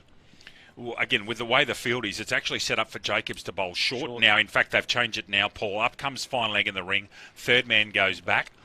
This gives Jacobs a bit more ability to bowl just outside off stump. And in fact, you wouldn't believe it. Outside edge from Armstrong, straight down to that man at third man. It saved a boundary. Score check for you is none for 11 inside the second over. Jacobs bowling here. Wheeler back on strike. Let's have a look at the field for Wheeler. A little bit more orthodox. So deep forward square goes back to the fence on the short boundary to the left of screen. Third man is out, and he's as well 10 yards off the boundary. The boundaries just the right of screen are huge. They would be the best part of 90 metres, I reckon, Paul. Yeah, I actually checked with the groundsman this morning, and they're actually 80 metres square, that one, and 60 metres to the short side. So it's 20 metres difference, yep. And that means it's interesting, the Newcastle guys, both sides are saying, Paul, they deliberately bowled, the openers bowled at the bottom end, the Randwick end, so that 3 of the last 5 overs will be bowled from the Paddington end, meaning right-handers are hitting into space. Exactly. And just protecting that boundary. And protecting that boundary, because that's almost, if you get a top edge over here, it's unprotectable. And we've had a couple of top edges in the earlier games for fine leg. Went for 6 down here at fine leg. Marcus Hainsworth with a hook shot was a top edge, but he got enough of it. It was a good cricket shot. Armstrong on strike. Gone, is he? He's dropped. And that's 4 as well. Double penalty there.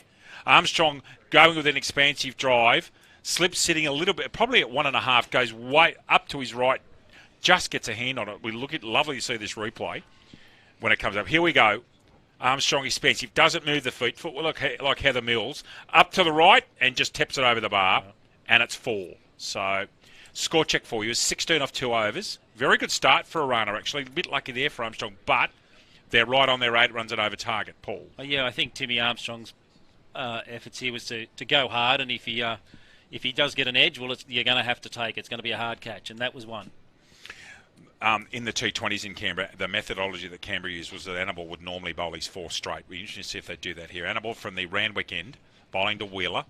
Wheeler's field on the fence is a deep orthodox fine leg, and so it's a pretty orthodox field here. Fine leg and third man. He's bowling to a 6-3, mid-on, mid-wicket. Then he's got mid-off, extra cover, almost forward point and backward point slip, and he's also got a third man. Annabelle coming in now from the Randwick end. Lovely drive. He has smoked that Wheeler. That is a lovely, authentic cricket shot. And 4 runs. Orana going on nicely. Paul Brockley, that's a lovely cricket shot. That was a great cricket shot. It actually went back so quick that Annabelle had to move out of the way. Like, just was past him before he knew it. If he was half a chance, we might have got up and got it. Oh, he's almost parted his hair. Hey, fair haircut there. Yes, he was lucky to get away with not getting hit in the face then. But it was a great cricket shot. Advancing at him. I reckon this one will be back of a length, if not shorter. We'll see. Yeah, there's the response from the quick bowler, short one, and a lovely bouncer there. So there's his one umpire signalling one. That's the one bouncer he's allowed. It's always good in the early parts of the over. If you can pick up that early boundary and ball 1 or 2, then it sets you up for the rest of the over, and then keeps your innings flowing. When you're chasing 8 and over, that early boundary means that you can sit there and play orthodox shots, pick up your 1s and 2s, and all of a sudden you've got it. That's why. And the good coaches will always want you to not give away boundaries on balls 1 or 6, Paul. Yeah, always. Always. from the Randwick end. That might be a wide. Yeah, no contact made. And that also puts the pressure back on the bowler, Lou. That early boundary, as we've seen with Annabelle here, now he's trying to be full and then sprayed it down the leg side, so suddenly you've got a boundary, then a wide, now the extra delivery. Absolutely. It's good positive intent from the Outlaws. 21 is the score. None for 21. Only the 2 legal balls bowled this over. If that sun keeps out, it'll be a glorious evening and afternoon. Wheeler going for an expansive cut shot. That died going to the keeper a touch. That Staines has taken that shin height. Yeah, I think that's the interesting part about how the wicket will play for the rest of the day and into the final. It did. He's hit over the top of that and missed it by an inch or 2. Maybe a touch on. Maybe that was a thigh height, but it certainly. I would have expected Annabelle with this pitch earlier on. I would expect that that would have come up into the chest. I'm sitting and giving him the chest signal to Paul in commentary. Yeah. But yes, that one died a little.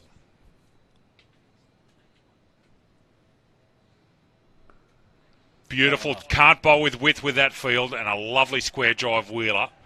He probably hit the crease level at the right length, but it was way too much width, and he's done well enough to get that to the point fence. Score check, 25 for none. Yes, that one was full but very wide, just inside the wide line, and Wheeler's just pumped that through point for 4. He actually did miss that length. He was just short of. If you have a look at this side on, see where the ball pitches there. Yes. So it was a bit shorter than I thought. Yeah. So he did miss his length, and Wheeler's good enough to take advantage. 25 for none. Wheeler on 10. Armstrong's 13. Change of field coming in here. In comes short, fine leg. And I reckon this might mean that Annabelle might be bowling a short one or a slow ball, short ball, because he's got a forward square out here, Paul. So he's got a forward square and a deep third man. Asking for an LB. Ross McKim, no. And if that hand comes out, that'll be a leg by and is. Leg by called by umpire McKim. Score check for you is 26 for none. Paul Brockley and David Redden here with you on Bar TV. The Plan B Regional Vash Finals from the Sydney Cricket Ground, Driver Avenue, Moore Park. Glad you can all join us around New South Wales and in the Australian Capital Territory. I know there'll be a lot of people watching down in the nation's capital. And the earlier winners today, Dave, in the Sixers Conference, where the Lake Mac attack, and the Thunder Conference final, as we have here, is going to be a really close contest. The way it's shaping, you're spot on, Paul. Armstrong gets the ball back of a length, just gets it to extra cover, and that will be over. Orana going along very nicely. If you'd have told them they'd be 26 after 3, chasing 162, they said thank you, especially with 10 wickets in the shed. And 3 overs left in the power play. Annabelle's had 2 overs. Now, it's interesting to see Jacobs doesn't normally come on for a second in a row, and in fact he's not. I think this might be Nick Brose, Paul, to buy right arm around the wicket office. Originally from Bathurst, Nick Brose, now playing for Western District. Just trying to see that whose arm bandages they are. Just get the number right here. Is that 12? I think it could be. Just make double sure. Yes. So it's actually that's interesting. They've changed shirts because that's actually Nick Brose. Nick Brose wears presser bandages on either arm. It's not Black Dean. No, it's not Black Dean. So I can guarantee you that's Nick Brose. So he often will bowl. Paul, he's one of those guys that bowls right arm around the wicket to both lefties and righties. And he did so in Canberra. He's quite effective, and he gets through his overs very quickly. Doesn't turn him much, but he's usually good with his line. Interestingly, he's taking on the left-hander here with a short boundary. This and will he's be a bowled, challenge. yeah, especially in the power play. Wheeler belts the first ball, and there's a misfield, most unusual. McGurk, single. So I'm imagining that the two blokes on the off, who are now on the offside will drop into the ring here, and they'll put two men back. So yes, Armstrong's going to be contending with a long on, Paul right down in front of us, and what looks like deep forward square over there in purgatory. And he's about 20 metres in for the ring. I'm telling you, if Armstrong gets a hold of it, he want to be on the line. I would suggest that he's going to be bowling just outside leg stumpish, full. He can't bowl with any width outside off stump. And that's exactly where he bowls the first one. Paul Brockley called that perfect, right at full length at leg stump. Very hard to cut full balls on leg stump. 27's the score. Full toss that one is he works it inside out but can't get it through the field. 2 dots. So this is a great over so far. 1 dot. He got away with that one. Was a fully. Rose.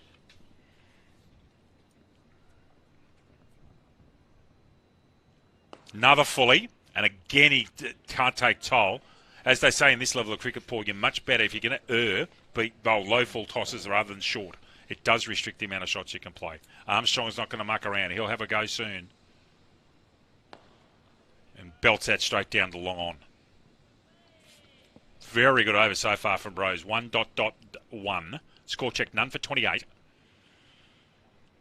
Plan B Regional Bash Finals Day, Sydney Cricket Ground. Paul Brockley and David Redden here with you on Bar TV. Been a pleasure to call football for Bar TV for quite a few years. It's a wonderful service they provide. Bros to Wheeler. Mows that more than anything and gets an easy single. Languid single, actually. That's a great over. That is a superb over. 3 runs off it inside the power play. What a performance that is. Orana still got 10 in the shed. None for 29 after 4 overs. And for mine, Paul, right on even money at the moment. It's a very finely balanced game right now. Well, if we go back to the ACT Aces, after 4 overs, they were none for 22. And Orana at the moment, none for 29 at the same point. I'm just wondering if that's Tyler Van Leeuwen coming down at the Randwick end. Certainly not Annabelle. Right arm over is coming. I think you'll find this is Tyler Van Leeuwen. If we continue to turn around in number 8, I'm pretty confident this is the Queanbeyan and Quick, who got some big runs. Bruce Whitehouse sitting next to me, got some very big runs for ACT. In fact, won a game for ACT Southern Districts at the Carnival in Goulburn. Definitely is Tyler, that's for sure. Yep. And they get moulding him into a middle order bat all-rounder, and I think he played a match-winning 90-odd, I think, in a very amazing run chase for ACT Southern Districts. Van Leeuwen coming from the Randwick end. And just short of a length, and Wheeler just gets it to short point to Bros, no run. The required run rate's still just sitting at that round about that 8, so it's still in very much control for the Outlaws. They just want to make sure they just keep ticking that score over at the moment and not get bogged down here. I would reckon, Paul, they want Armstrong to try and get some more strike in the rest of the power play if possible. They need 133 off 95. That's straight, and it should be out, and is. There's the first wicket. Armstrong will get strike. So Wheeler going for an expansive shot down the ground, doesn't get it. Bat turns in the hands. And first wicket down for the ACT Aces. Orana are now 1 for 29. Be interested to see if Mitch Bauer, the skipper, comes out at 3. I would think so. Bat turning in the hands there, didn't get it. Wheeler looking to be expansive then, coming into the end of the power play and just missed time. It got it high on the bat, and it was a good catch taken there at deep, at mid-on. Comfortable catch, really. Yeah. So the score is 1 for 29. First wicket down. Van Leeuwen's got 1 for none. And out to the wicket comes Charlie Kempston from RSL Colts, the club of the great Timothy Dennis Cox, who's sitting here with us, Development Officer for the Lake Macquarie region, and multiple RSL Colts Premiership player, Western Zone player, University of New South Wales Bumblebee himself, the great man Timothy Dennis Cox, whose father I've just bumped into is in great shape, looking very well, Dennis Cox is. So again, they crossed here, and Armstrong will have strike.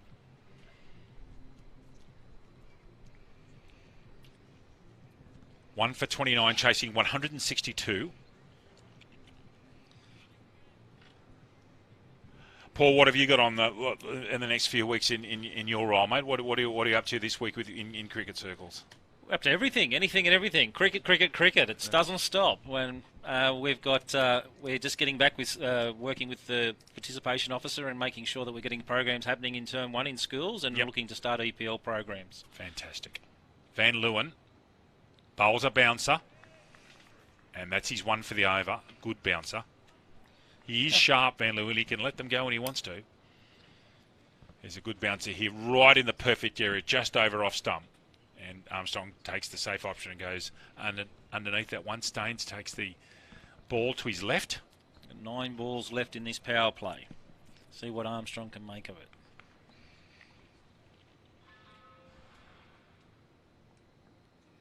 Armstrong gets that fine, but Bros races in from deep backward square and keeps that to a single. Bounce throw to Staines. And when you put it like that, Paul, with almost the fifth over done at 30, now the ACT's just on top. That wicket's changed the momentum. And T20's about rapid momentum changes, and that's just happened. Most definitely, because the new batter's got to come in, got to get set, start to consolidate and rebuild the innings. So it's a good chance for ACT to really get through a couple of overs here, for not many, and then scoreboard pressure starts. It would be interesting to see if Bros comes on and takes his second over inside the power play. I reckon they won't, but it'd be fascinating if they did because he bowled so well. Kempston on strike. Lets a short of a length ball go. Taken by Staines. No run. I'm sure ACT Aces would be looking to keep Kempton on strike for the first few to keep Armstrong out of that power play. Absolutely. So our field is a deep forward. The outfielders at the moment inside the power play are a deep square leg, and he is a long way out now. He's in the shadows of the Western Lights Tower. If you know the SCG, well, and third man, who's in a regular third man position. Kempston straight drive and stopped by Van Leeuwen. Probably stopped a couple of runs there. That ball was motoring. So that's an outstanding over. A wicket and just a single. Superb from Van Leeuwen. Score check for you after 5 overs on Bar TV is 1 for 30. Plan B Regional Bash semi-final. The ACT Aces and the Orana Outlaws. And it's 1 for 30. Paul Brockley. That was an excellent over by Van Leeuwen. Then, 1 wicket and 1 run off it. That was just a momentum changer here. And it'll be good to see what ACT come up with in this over. If they can back it up again, pressure starts to mount. Okay, so that is not Bros, but there's we'll just see, get his number for you when he turns around. And he's got the floppy hat on. We'll have him for you shortly. And that looks like can't be Josh Staines because he's the keeper. It might be Scott Moon, actually, because Staines is wearing 10. I would reckon that this is Scott Moon. And because Staines is wearing 10 today. It's great when you have a program that has different numbers to the players that are wearing. And if you don't know them. The advantage I have, which is one of the reasons I ask if I could come up and spend a bit of time here on Bar TV, is that I've just seen these players play through a couple of games in Canberra. So once you build up, and you're the same, you build up a knowledge of players in your mind because that's what we do. We're cricket people. Yes. You're a cricket employee and I'm a cricket tragic, so you build up this knowledge of them. Moon from the Paddington end. Armstrong's got that to square leg. It's the last over of the power play, and ACT will be very, very happy at 1 for 31. 6 and over is the rate at the moment. Kempston coming on strike. Field for Kempston. So are they going to go too deep on the leg side? No. Back goes third man. And they've got someone actually going to cow. That's unusual. He's not at square this time, Paul. He's gone to deep mid-wicket and the regulation third man. The rest of the field is a backward point, cover point, short cover, mid-off on the ring, mid-on on the ring, short mid-wicket. In fact, that man on the leg side fence now goes around to deep square, and Mearns going around the wicket, which is a wise move with him bowling around. Beats him, going for a cut shot with no footwork, and Staines takes it. Kempston's under pressure here because of the last over of the power play. He's none from 3. They want ACT done a great job to get Armstrong off strike here, and Kempston's under pressure because I'm sure in his own mind he'd be looking to say, I need to score off this last power play. Either that or get Armstrong the strike, one of the two.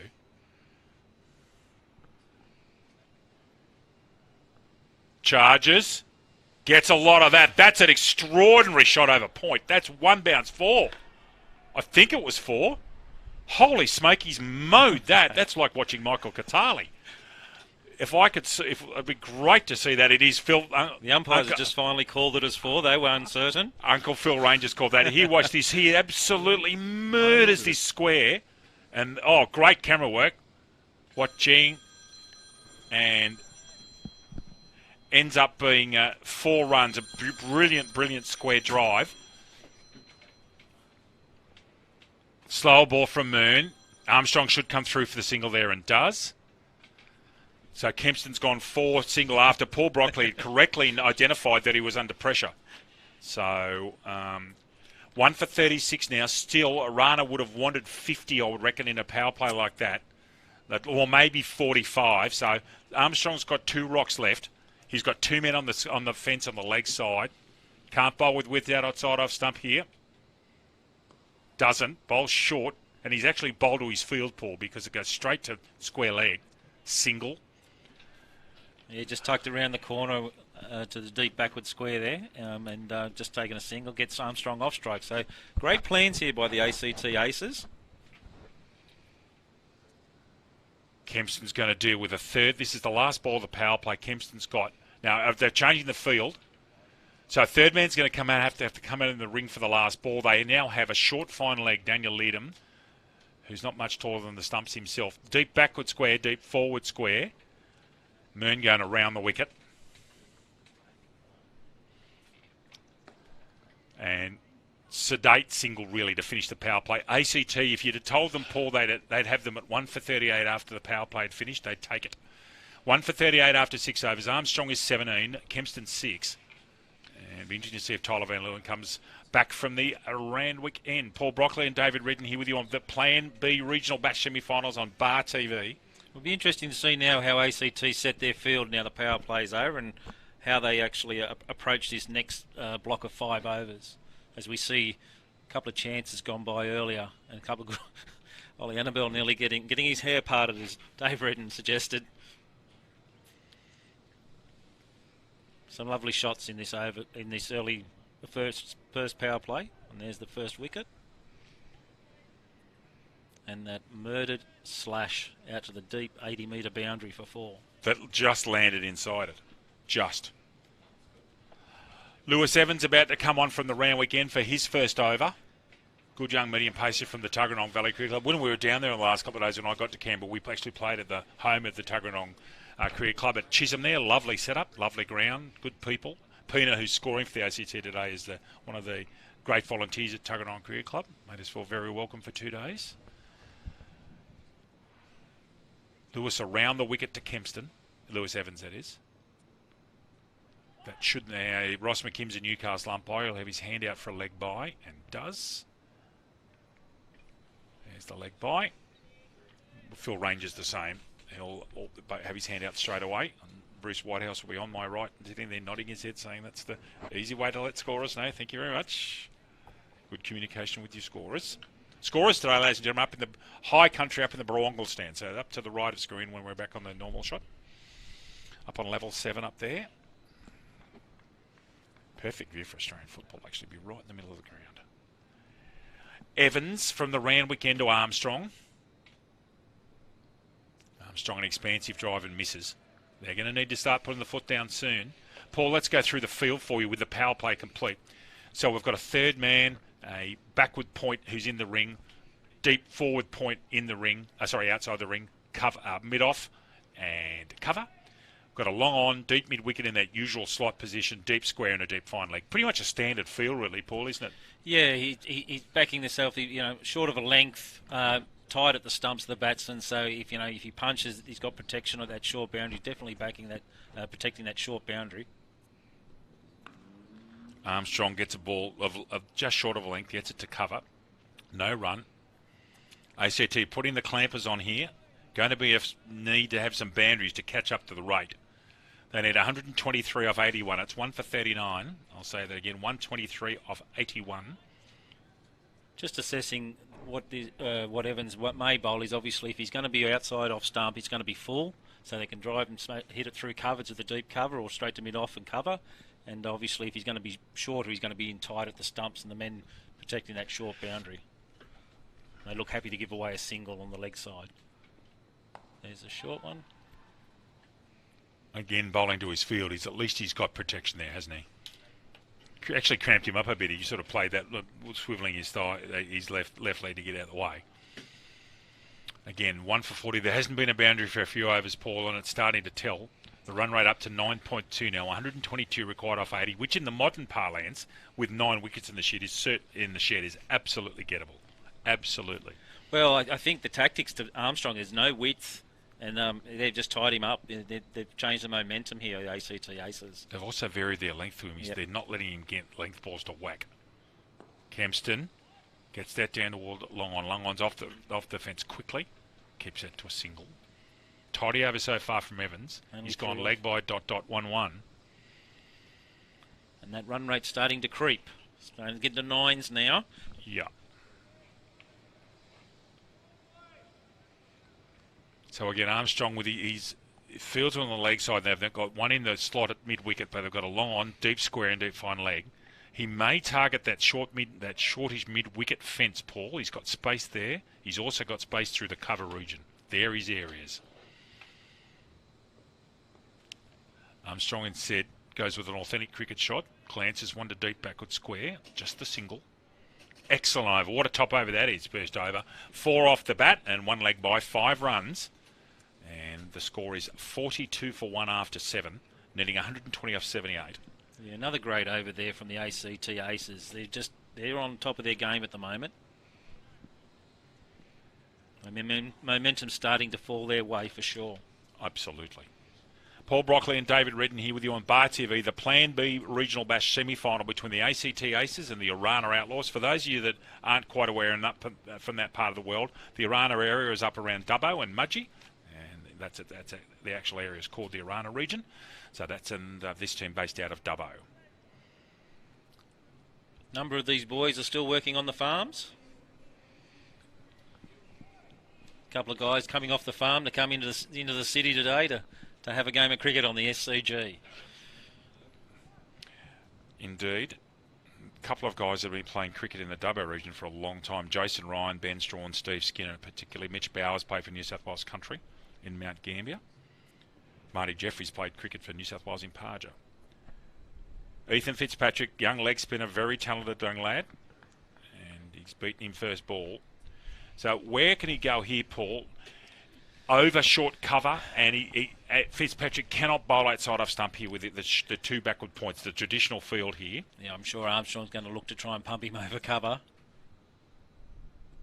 Goes with the slog sweep, gets an underneath edge. He might get 3 here. 1. No, Kempston can't get back quick enough. Just the double. Be interested to see this in replay, how much this actually misses. It looked like an expansive sweep shot. And I'm wondering if how much of an underneath edge he got. Here we go. Not that far outside leg stump. Hasn't missed by that much, I'll tell you. A little tickle, bottom edge there, and just missed his off stump. Armstrong 21 now, but off 24 rocks. Fitzpatrick's to him from the Paddington end. Now that could be out. No, it's going to fall safe by the look of this. The depth aspect we've got it has, and they'll get a double out towards deep cover. Armstrong having to put the foot down now. They really don't have a choice. 116 required off 75. The score is 46 for 1. I think Armstrong just needs to hit, open himself, turn himself and open himself up to hit towards that short cover boundary. And if he plans to hit there, I think he can hit cleanly straight over cover. Lovely ball, Fitzpatrick. That was faster out the front of the hand and can't have missed off stump by much. Armstrong again not moving the feet particularly well, and that did not miss the stumps by much at all. Good variation there from Fitzpatrick.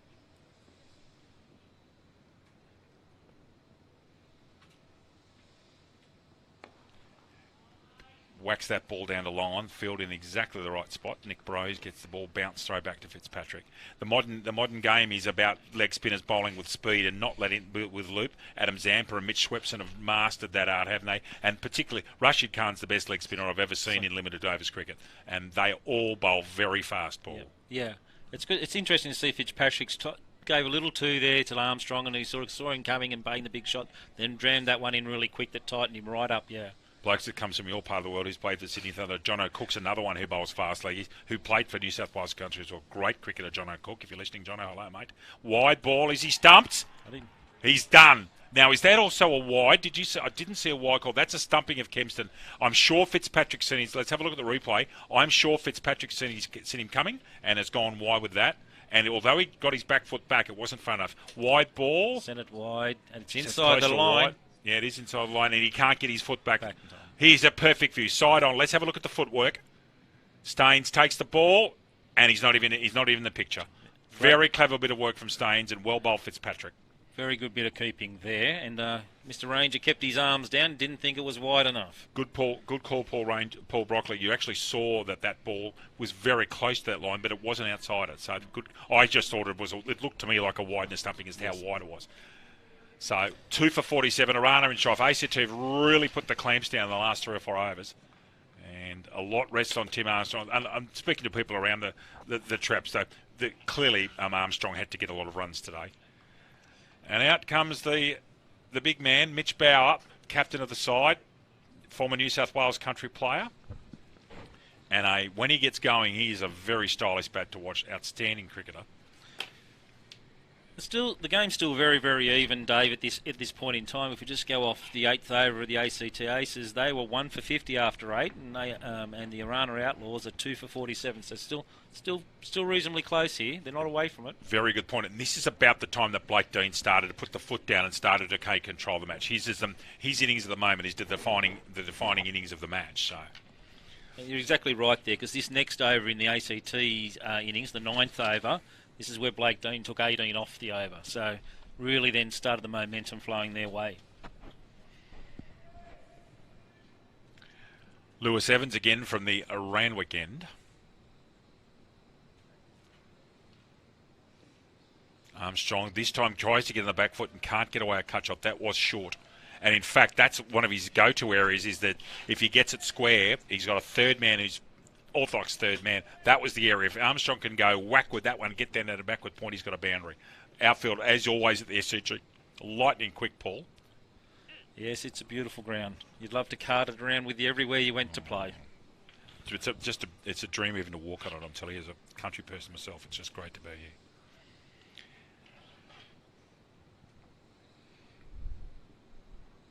Armstrong gets that fine. The fine leg, however, is quite fine and keeps that to a single. Score check for you, 2 for 48. 114 needed off 70. So at some stage, they're going to have to get an over with 12 or 16 to get them back on track here. The run rate's almost 10 now. It's 9.8. Yeah, this is a great initiative, having the regional plan B to allow these regional guys to come in and play at the SCG. Cricket New South Wales should be congratulated. And again, Bruce Whitehouse for his magnificent work to organise the day and the evening when we get there for the big final. Couldn't agree more. Evans from the Randwick end. Bauer, who, if they bowl short to him at this end, Paul, he will deposit them halfway up their O'Reilly stand. He's a very good puller and hooker of the ball, and he's actually extraordinarily powerful. He whacks them, but I've seen him play innings where he just takes blokes on the ball short to him and deposit them 25 rows back. I'm sure Tim Cox is sitting in the background nodding his head, because Mitch Bauer can certainly play a pull shot. Hits them very, very cleanly. Well, we just hope Evans has got the message. Yeah, well, he's got a deep square and a deep fine leg, but I'm telling you, they won't stop him. They're not far enough back for Mitch if he gets going. Crouches just now. Bauer's going to get 2 here. Yes, Ross McKim's got his hand up. I'm just wondering if this is leg buys. They are 2 leg buys. 2 leg buys. So that's not the final, is it? That's the preliminary final over at North Sydney Oval. Is that Naomi McDonald? 106 off 72 rocks in cost charges, none for 166. That's amazing performance at North Sydney Oval.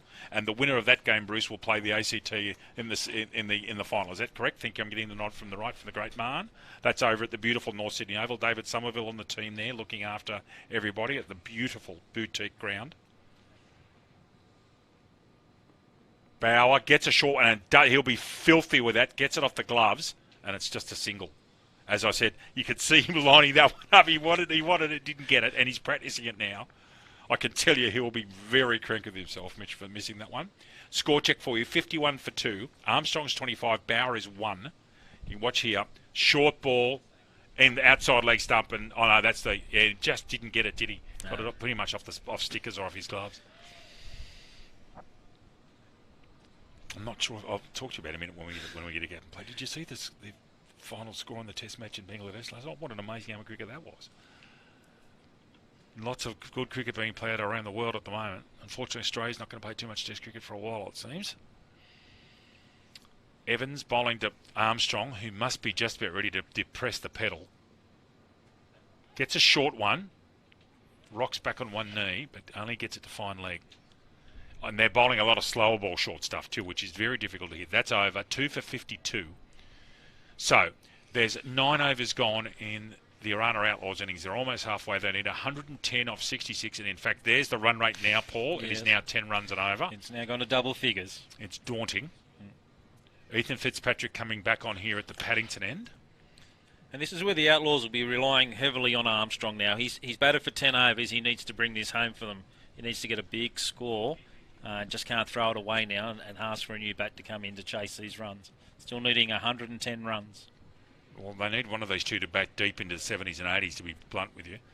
Fitzpatrick. And Armstrong pushes a single away. Can they get 2? They can't. Now, Bauer loves to slog sweep. I'm wondering if he'll try it against Fitzpatrick, especially with this field. He absolutely loves to do it, but it's actually almost a low percentage shot with that field. If we're looking at the right-hand side of screen here, he's got a deep cow, a deep long on, and a deep forward square. And the slog sweeps, you actually now it gets interesting. In comes mid-wicket into the ring, and I can guarantee you Mitch Bauer will be looking at that, targeting that spot in front of the members' stand. And that ladies' stand, he's going to looking at hitting it straight over that bloke at mid-wicket, Paul. It's one of the areas he'll be looking at. And again, Fitzpatrick can't bowl with width outside off stump because he's got 2 guys in the ring at backward point. Gets a full ball, and that is not full. Brilliantly fielded. Got to get inside the field, and does. Armstrong comes back for the second, and that's 2 runs. Is he wounded out there at cover? He's struggling a bit. He's got up. He's not 100%. That's Tyler Van Leeuwen. Lovely bit of fielding out there, and just keeps this in on this short boundary. Here you go. Watch him down low. Well, he goes and gets base over apex, didn't he? Yes. Yeah, hit his knee. Here we are again. Bauer gets a shorter one and tries to go outside leg stump to cut it straight to point.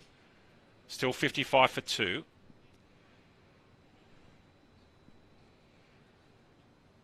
Fitzpatrick bowling beautifully at the moment. His figures at the moment. 1 for 8. Picked up a stumping last over. Bauer's now got 3 blokes on the square leg, on the fence and the onside. Steps outside leg stump. He's clearly trying to hit inside out here. Fitzpatrick followed him and cramped him for room. 55 for 2. Fitzpatrick bowling very well here. Bowling a very good spell of bowling. There's just been so few boundaries, Paul. What's Bauer going to do here? Down the pitch, straight down to long on. Didn't get it. The plans have been very good. Very good plans from ACT Aces. When we had the privilege of watching, they are well drilled. They train very hard under Kyle Piper, and they do things repetitively. And you can see that. You can actually see it in front of you, can't you? Their positional play, what they're trying to do with their plans. They think very much about their cricket. Armstrong inside out. Brilliantly fielded shot. Bauer's in trouble, and the keeper actually missed it. Missed an opportunity there, I think. Possibly. Single only, and that's the over. So, the score check for you. After 10 overs, 2 for 57. The run rate required is now 10.5 and over. And at some stage shortly, I'm expecting to see fireworks.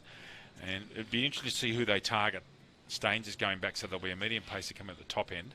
ACT Aces at the same time were 1 for 72. So Blake Dean must have just put the foot down there, yeah, I reckon. The 9th and the 10th home, he put on 22. So in relevance, the Outlaws are 2 for 57 compared to 1 for 72.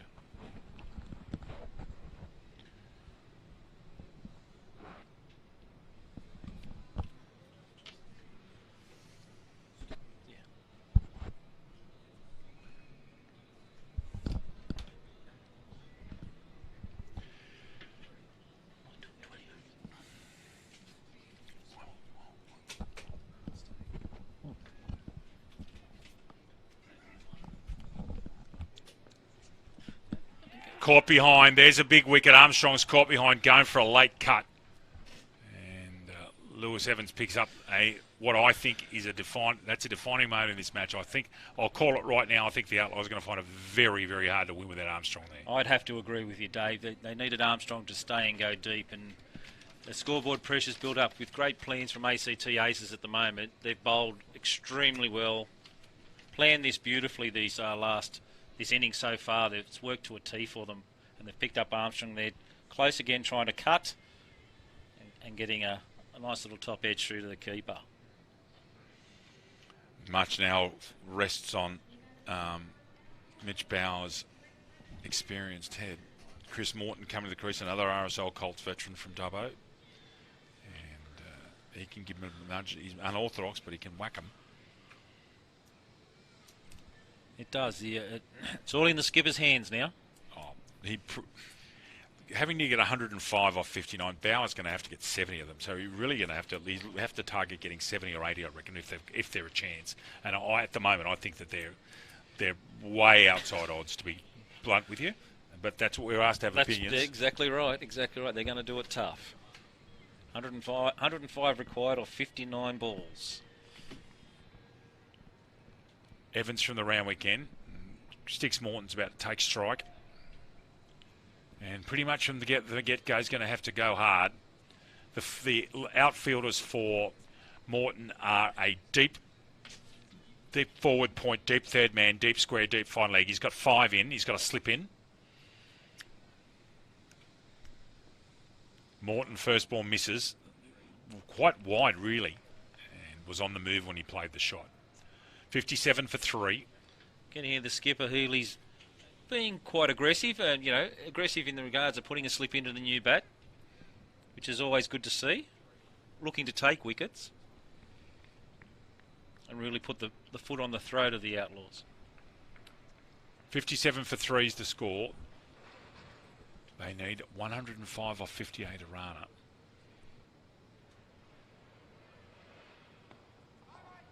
Lovely full ball, and Morton can only hit it straight back to the bowler. I'll be out of here in a minute, and Jack's going to come in and look after you for the end of the match. It's been a pleasure working with you, Paul. It's been great fun talking cricket and watching some great cricket for this magnificent commodity spot. It is good, isn't it? It has been a pleasure, and it is a great ground, isn't it? Oh. Wouldn't this love to be your daily workspace? Yeah. For all us cricket people and cricket nuffies, even. I can now see why cricket commentators enjoy such a good life. This is a great spot. But again, sir, thank you for your time. It's been great with sharing it with you. Thank you. Evans to Morton. Little nudge of a late cut down to third man, fielded by Brose with those pressure bandages on his arms. Lewis Evans here has bowled a really good spell. 1 for 7 at the moment. And again, we have spoken about this more than once. They have not hit many boundaries. They've bowled to their plans. They've bowled to their field. They've hardly made an error. One of the ones that was when they bowled that square ball to Wheeler early on, and you could see that Annabelle missed his spot. But by and large, they bowled beautifully.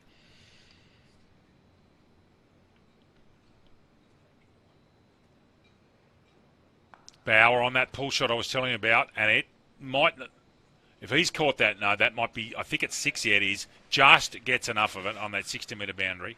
That would have been some kind of catch. A lovely shot from Bauer. Obviously a strength. Stood there, short ball. Here it is. Bounce over the top of off and just mowed it over mid-wicket. And here's the catch. I reckon he gets a hand on this. Let's have a look. Up. No, he didn't actually. No, it didn't. He went very high. 3 for 64. All of a sudden they've got 7 off this over. Now we'll be looking for a single on the strike and gets it. So I'll bid you adieu for a while. 3 for 65 is the score. Over to Jack and Paul. Thank you so much for your time. On Bar TV, the Plan B Regional Bash semi-finals.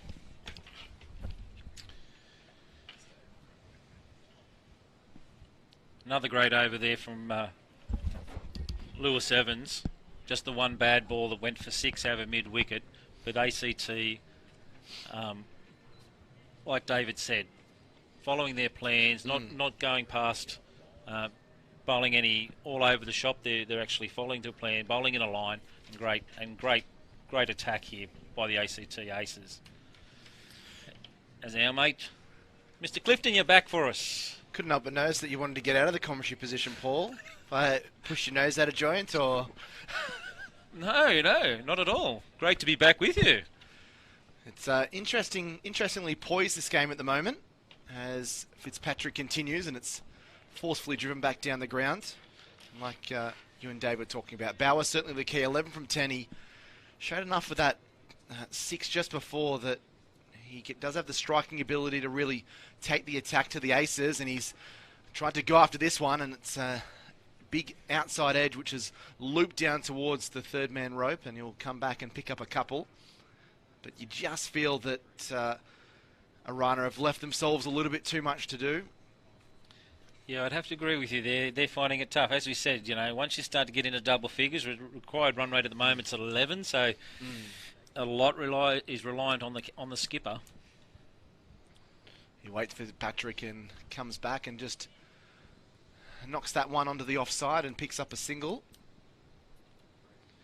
Wickets haven't been the issue. It's been the run rate for them, and credit has to be given to the ACT Aces, who have been very, very disciplined with their lines and their lengths, and some great support in the outfield as well. We talked about the fact there hasn't been too many boundaries. Well, there's been a few that have been close. It's been some fantastic fielding on the boundary that has stopped it.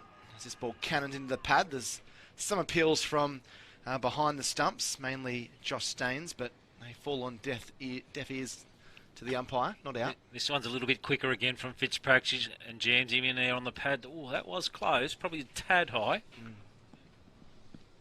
Comes in again, plenty of air, and this one could be stumped.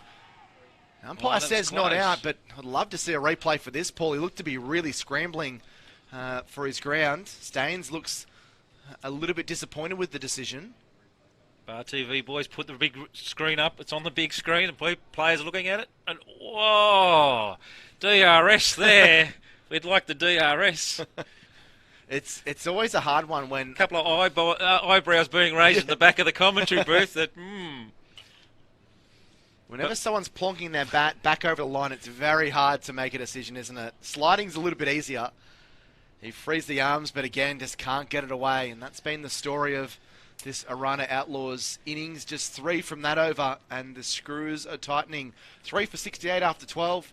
94 required off the final 8 overs, and that required run rate up to 11.8 runs per over. Even here, like in the Big Bash or the WBBL or first class cricket, umpiring's not an easy job when you get one look at it. We've got the luxury of the Bar TV boys replaying this for us, and obviously the players watching it on the ground can make their own decisions. But the umpiring today has been exceptional from the country umpires that have come in as well. So we mustn't forget that most of all the umpires today are from regional New South Wales, and have done a very good job today.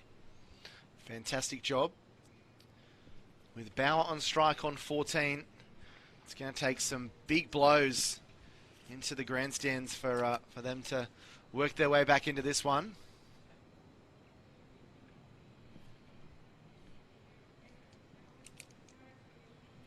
Morton at the non-strikers end has soaked up 6 balls for his solitary run. Jacobs continues. This ball's been hit high in the air. This should be taken, and it will be taken. And the captain goes, and with that, you feel that the Orana Outlaws' chances are walking out of the SCG as well. 4 for 68. Bauer going for the big shot over the top on the offside. Didn't get it, Paul Brockley at all, did he? And it just kind of ballooned in the air. Barely went to the outer circle here at the Sydney Cricket Ground. Bauer, he tried in vain, but wasn't able to get on top of the ACT Aces bowlers. He's apart, and it's 4 for 68. Yeah, Bauer went hard at that, but lost his shape, and they got a top edge and just a regulation catch at cover there. As you see him here, comes at the ball and then lost his shape, looking to hit it over or mow it down to deep mid-on, and just got a top edge. And knew straight away when he hit it, that's me, we're done here. And this is going to be tough now, really tough, as we keep saying. I think the Outlaws are staring down, unfortunately, for them, a potential defeat here. And if that is the case, Paul, it's going to be 2 of 2 for the sides batting first, which is very, very different to what we see in other, other levels of cricket, but particularly when it's the Plan B regional bash and even first grade cricket, I think there's a real value to getting runs on the board, and two good scores as well, mind you. It hasn't been middle of the road scores around that 120 or 130 mark. 163 is in both sides. The have been able to get to that total, which is kind of ironic. Very, very hard to chase down 8 and over for 20 overs. Oh, exactly, Jack. Totally agree. So Morton will face, and he tries to pull that one around the corner, but he isn't able to connect. He's had a bit of a trouble out here as well. Morton 1 from 7 now. It becomes that scoreboard pressure situation. You lose those couple of wickets, and you know you've got to go at eight and over, or 8 or 9 and over, and you realise then you've got to be on your game, and it's got to happen. As soon as you have a mistake or a wicket or what have you, then it just snowballs, and we're seeing that happening now, up to 12 runs and over required. This ball is hammered through that leg side region, and that's going to go down to the boundary for 4. So that's a well-struck shot there by Morton. That's the ball he's been looking for, and he cashed in on that one. So some runs here for the Outlaws. Yeah, Jacobs missed his length here, and there's no one back there at deep mid-wicket. They've got a deep forward square and a fine leg, but no one there for that just short of a length. As I say that, they're just putting someone out there now. So 3 deep on the leg side. 2 runs of ball needed now, 90 or 45, and now Morton goes downtown with a lovely lofted on drive, and that goes to the rope for 4. So after labouring for 7 balls, he's gone bang bang and picked up 2 boundaries to go to 9 off 9, 4 for 76. And that's what's required. They're going to have to do this. If they're going to give themselves a chance, they're going to have to go hard at the moment, and Morton's looking to do that. You may as well, Paul, in this position. There's no point kind of mucking around and trying to eke the total up to 115, 120 and only losing by 40. I think you'd rather get rolled for 90 or 95, I think, than finishing 8 or 7 for 120. No, they're not going to win any fans by doing that. So it's good to see them take the attack. Well, it's to just the ACT boys here. Yeah, exactly right. But it's also you've just got to try and do it. You know, that's what you're here for. You've got your one day at the SCG. Let's try and make it happen. And you know, if it comes off, Morton will be a hero out the west. Yeah, well, that's right. And it just takes a couple of big overs as well. As Jacobs charges down, it's wide of the off stump. That one's been caught behind. That would have been wide. He swung heartily at it and got a thin little edge through to the keeper. Well, easily taken there by Josh Staines behind the wicket. And Jacobs gets 2 wickets in and over. He's got 2 for 8 in this over. He's got 2 for 20 in total. And unfortunately, Morton just wasn't able to get to that one. It was a poor stroke. If he had his time back again, Paul, I'm sure he would play that shot very differently. Wide-reaching, no foot movement, and he departs for 9, 5 for 76. And as you saw on the replay there, Jack, it was way outside the wide line, and he's just got a feather on it off the base of the bat. Didn't need to play it. It would have got an extra delivery, and unfortunately, he gets a tickle and he has to walk off. So that completes the 13th over. Jacobs with the double strikes. That was quite a good over there for Hanno Jacobs, whose first over went for 12. This is starting to look like the first game in the Sixers conference final with Newcastle Blasters. Yeah. Now that Dave Redden's left the room, not a very happy man, as he mentioned, that Newcastle Blasters didn't get up, but were well beaten by Lake Macquarie attack. And this game's heading a very similar way. And again, from that scoreboard pressure and a good batting first total of 160.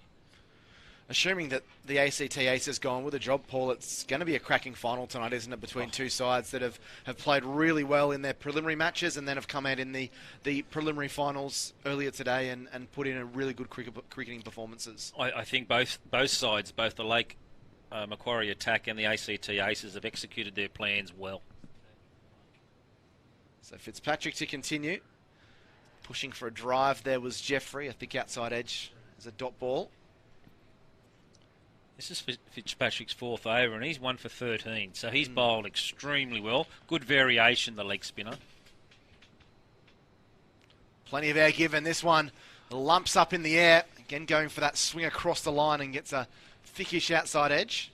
And we'll get through for a couple here, Jeffrey.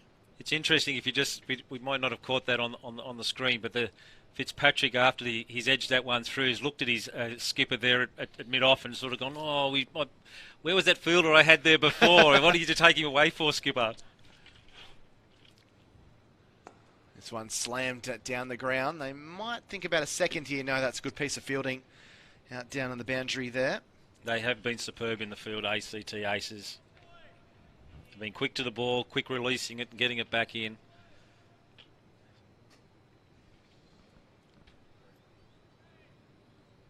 As Dave Redden said, they're very well drilled side. So Strawn will face his first delivery. He chips this one down towards long on for the single. Fitzpatrick has 2 balls left in his spell here. Just looking at Ben Strawn, I'm thinking a few of his, it looks like he'll be putting him over the fence or trying to. Don't think there'll be many singles or 2s or 3s. There's a wide down the leg side. Yeah, he's a big boy. If he puts his forearms behind any of these balls, they're going to disappear. I think he looks like a really strong lad. Strong country boy. Fitzpatrick throws this one up, hit over the infield into the deep, going down towards the boundary, but a lovely piece of fielding again. It's really been the feature of this ACT Aces side. Tyler Van Ewan again. Yeah. Been really good out there on the boundary rider.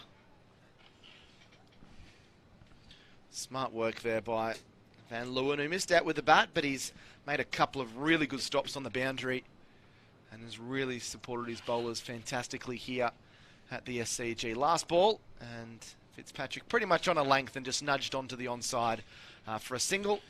So tidy finish for him, just 6 coming from it. 1 for 20 for his 4 overs. Really well bowled, Fitzpatrick, from the leg spinner. He changed the pace, bowled to plans, missed a couple deliveries where he bowled a couple of leg side wides, but other than that, it was a really good spell of bowling. So 1 for 20 for him. Lewis Evans, 3 overs, 1 for 14. Tyler Van Leeuwen's got 1 for 1 from 1 over. Nick Brose has got none for 3 from 1. And even Ollie Annabelle's been tidy, 2 overs, none for 13.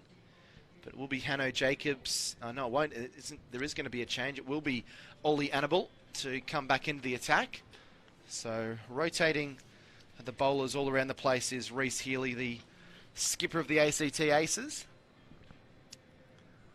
And it looks like they're setting the field for for the short ball. If he bowls short, they're protecting that short 60-metre boundary into the O'Reilly stand and the Trumper stand.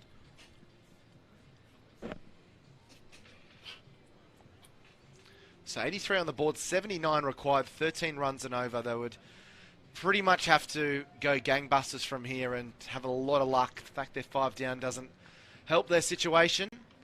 But Strawn and Jeffrey could at least create some excitement in the dugout for the Orana Outlaws just here as Annabelle comes back into the attack and starts with a short of length delivery on that off stump. I'm sure that's where Annabelle will be looking to do, to bowl across Strawn here and just make him hit to the larger area of the ground, through to the mid-off cover, deep cover out there. It's about 70 metres and backward point and then a third man. So I'm sure he's going to look to angle across him. That'll be his plans. And if he does slip up with a short one, he's got protection on the short side. Nice ball again by Annabelle. Just worked down the ground by Strawn, who was never looking too keen on getting a second there. Just happy to trundle down to the non-striker's end and pick up a single. And as we were talking about well-drilled ACT Aces there, on the wide screen there you can see people still moving around. When that ball was hit down to deep mid-on, the people on the deep cover and backward point and third man all running in, backing up behind, waiting for the throw in case there was an overthrow or a bad throw. Always on the move. 78 required, 5 for 84. Muddy Jeffrey on strike, and he's gone after that one. Got it pretty well, but picks out the man in the deep. So will just be the single for Marty as he goes to a runner ball 5, but boundaries just have not been coming. They haven't even been able to double up in recent overs here, the Outlaws. Yeah, good change of pace, and again, Annabelle just looking to bowl outside off stump and making sure that he gets the batter to hit to the deep cover or hit to the, as I said, the mid-off and the cover region. And quite happy to give away the single and keep building that pressure. We're up to 14 runs and over required now. It's on middle stump and whipped across the line there by Strawn. But again, won't be able to get a second. Just the single there for Strawn, who's pretty confident out there so far. So 3 consecutive singles that have been picked up in this over, but unfortunately that's not what they need. I think for the Outlaws it was the first 6 overs they had to be well above the 8 ball. Maybe only 1 or 2 down at that 6 over mark and be over 50, maybe closer to the 60 mark. That gave them a bit of wiggle room later in the innings, but runs just haven't been there. I think that'll be a wide. That was very short and is called a wide. A little bit loose there from Annabelle. Just looked to bend his back a little bit more there, young man, but just didn't really come off.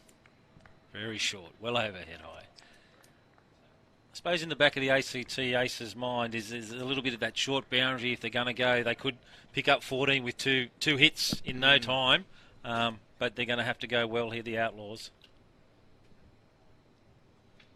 This ball crunched down the ground, and that was nearly marvellously caught. It will go down to the boundary for 4. That was a cracking shot by Marty Jeffrey. Hit it really hard, and despite the work of, I think it might have been Dan Leadham down there trying to jump across and pluck that out of the sky, it wasn't to be. So a boundary there. And something that's just crossed my mind, Paul, is the fact that with the fact that the ACT Aces, they're going to be back playing here in less than an hour and a half, so only an hour and 19 minutes from now, and you think this game could drag on a little bit longer. Maybe they're looking at giving some of their chief destroyers, their chief bowlers, as we see a caught behind opportunity, and that is edged and taken. So Jeffrey can't follow up his boundary with another boundary. He is out caught behind, and that ends the over. 15 gone, 6 for 91. But just thinking that with the game effectively wrapped up, that might try and just keep a bit in the energy reserves for some of the frontline bowlers. As you see there, Annabelle bowling across in Jeffrey trying to hit the ball out there, out to mid-wicket, and inside edge through to the keeper. There's been a few of those today. A few in this innings as well. Marty Jeffrey doing his best to try and just promote the scoring, and it just wasn't to be at this stage of the innings. I think this is where the start of that over, the Outlaws had decided, I think if we're going to go, we have to go now. And unfortunately, as that happens, you end up losing a wicket. So Jason Ryan, the wicketkeeper, the much experienced wicketkeeper, moves out to the middle to join Ben Strawn on 4. Skinner, Cody and Nags, the batsmen to come. Unfortunately hasn't been a overly impressive batting performance, but they've still been able to hit 91, and they've got that deficit well under 100. So a couple of big hits towards the end here can just add a bit of respectability to this scoreline as well. And yeah, I'm waiting to see what Benny Strawn can do here, Paul, because he looks like he's been pretty keen to wind up in the 5 balls that he's faced. He's had to settle for singles. And Brose is back bowling again here, so to be, as he sets his field up, he's got 4 deep on the leg side and a short mid-wicket. We've got a deep backward square, and he bowls full out there. It's not a great ball. He'll come back and get 2 here, Strawn. He's got to really put in for the second, and picks up his first 2 of the afternoon. So 2 to the total, 6 for 93 here in the 16th over. I'm sure Benny Strawn's realising he missed out there. That was a full bunger on leg stump, and they'd moved the deep backward squarer, and he still didn't get it to the fence. But I think they've set up for Strawn to go deep. I think ACT Aces have realised that if Outlaws are going to have a crack, it's going to be now. And like I said, 4 on the leg side fence here.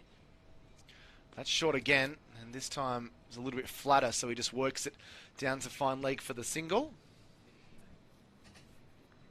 And Brose is just peppering away at leg stump, just outside, and saying, "You've got to hit it 80 metres if you want a maximum." And there's 4 guys patrolling. It's a pretty big strike. Someone looks to be paddles, hits him on the pad, but it's always going to be difficult to get a leg before. It's next to impossible out there. It's always going to be pitching outside the line of leg stump.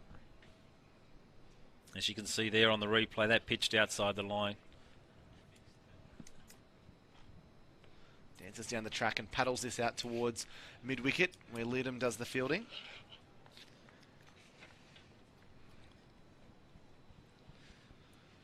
So the final of the Plan B Regional Bash will be happening at 6 o'clock tonight. So once this match is concluded, don't go anywhere, because it won't be long until we see more action. And as ball is chipped down the ground there by Strawn, the Lake Mac attack, they booked their place with the win earlier in the morning. A comprehensive 61-run victory over the Newcastle Blasters in the local derby. And it's looking more and more likely that they're going to be facing the ACT Aces. So Newcastle and Canberra doing battle in the regions in the final of the Plan B Regional Bash. 6 from that over. Strawn goes to 8. Ryan's on 2. 6 for 97 at the 16 over mark. That required run rate 16.3 and over now. Yes, we're definitely looking for a couple of maximums per over now to get anywhere near this total. And it's probably, as we stated a bit earlier, it could be just out of the reach of the Outlaws at this stage. 65 to win, 24 balls remaining. Dean Christian might even struggle to knock that off, I think. Suppose if you could bring in a marquee player, he'd be a man now, wouldn't he? Yeah, he would. Wily veteran, looking after himself, winning tournaments anywhere he goes and plays cricket. The Outlaws would love him to have him today.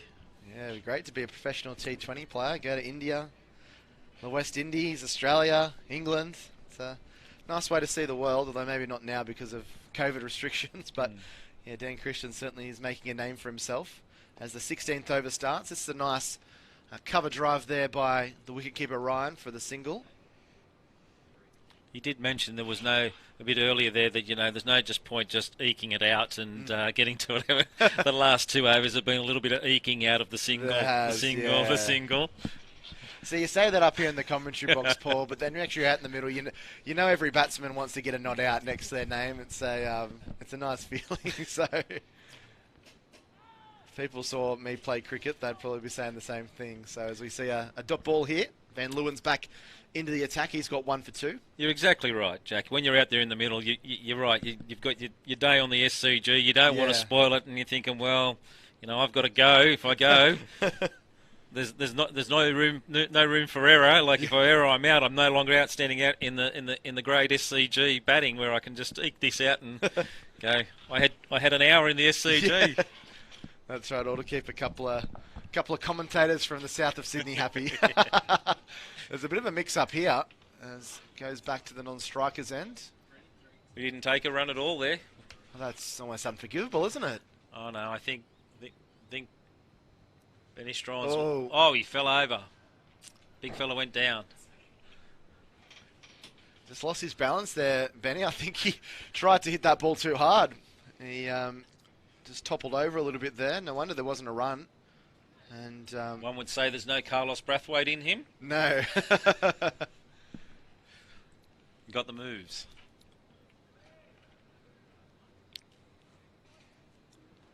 He's certainly swinging hard is Ben Strawn. He's 8 off 11, but he's been playing some good shots out there.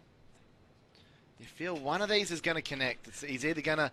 He's going home with 1 in the maximum in the O'Reilly stand. That's what he's putting in his kit bag. You feel he pulls this one around, gets it around the corner. He won't get 4 for this. He'll probably only get the single. I was about to say, Paul, other 1 or 2 things going to happen. He's going to connect with one that's going to sail into the O'Reilly stand door. The woodwork's going to be dismantled just behind him. So it's one of 2 ways. Choose your own adventure, I think, for Ben Strawn at the moment. But he's gone along to 9. 99 on the board for the Orana Outlaws.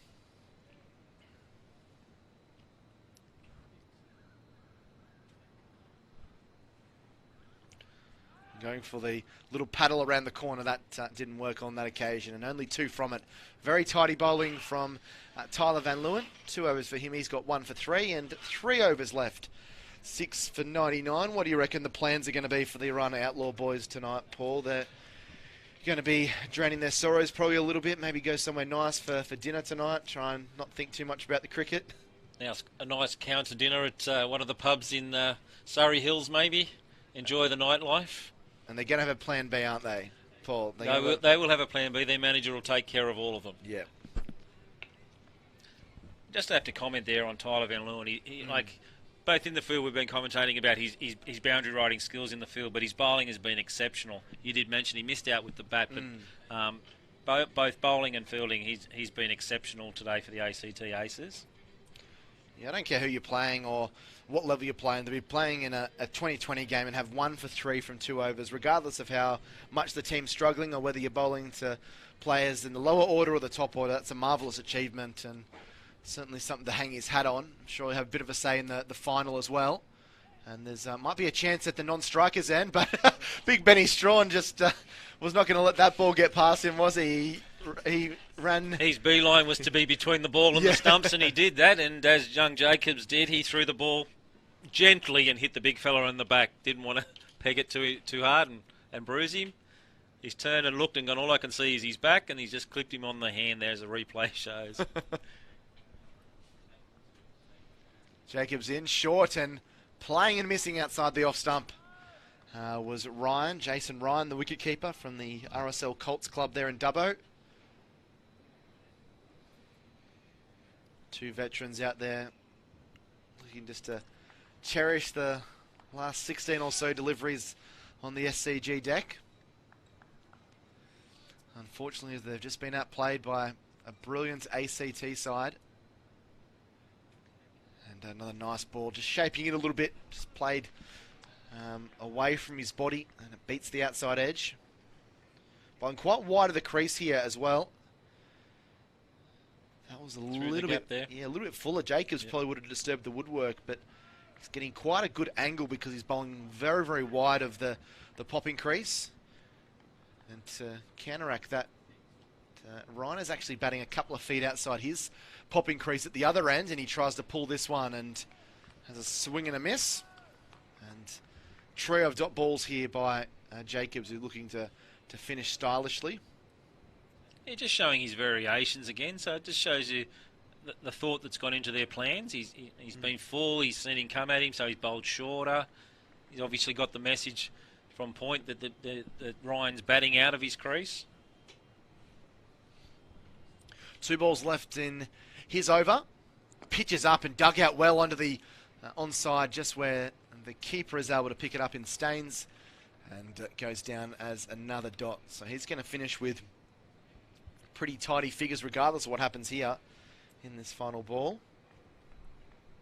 2 for 21 off 3.5.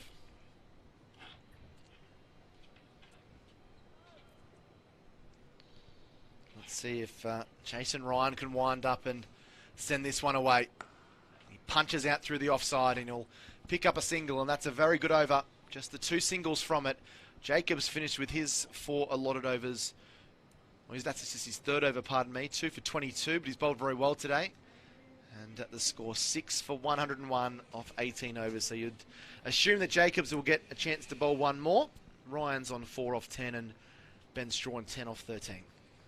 Yes, 12 more deliveries left in this game, and obviously out of reach, having to score 30 and over for the Outlaws. ACT have just executed very, very well, and like you said earlier, Jack, the final's going to shape up to be a really good contest if both perform as they have done in their conference finals. Soon comes Van Leeuwen. Beats him outside the off stump, and the scores, uncanny, are so similar. Both sides scored 4 for 163 from their 20 overs. Lake Macquarie dismissed the Newcastle Blasters for 102. And now in this position for the ACT Aces, don't know if they'll do that, but they've reduced the Orana Outlaws to 6 for 101. So it's not too much that really separated them in these preliminary final matchups. This ball slapped down to long on for the single there by Ryan. So it's going to be intriguing, and yeah, if you're the side that wins the toss is probably going to bat, and that could be the match defining position or decision, maybe, if that's the case. Yeah, it will be for sure, for sure.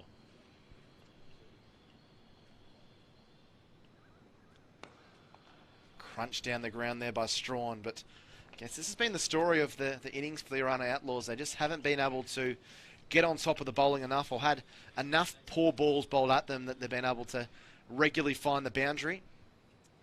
love to look through the scorecard the scorers have and just see how many boundaries there's been. We've seen 1-6 and a couple of boundaries since I've been on, but they've been few and far in between. And in this format of the game, you're going to be on the losing side 9 times out of 10 when that's the case. Looks to paddle this one around. He gets a little inside edge on it, I think. We'll wait for the umpire's decision as the batsmen come back for 2. That's going to go down as leg byes. So 2 to the total, 6 for 105.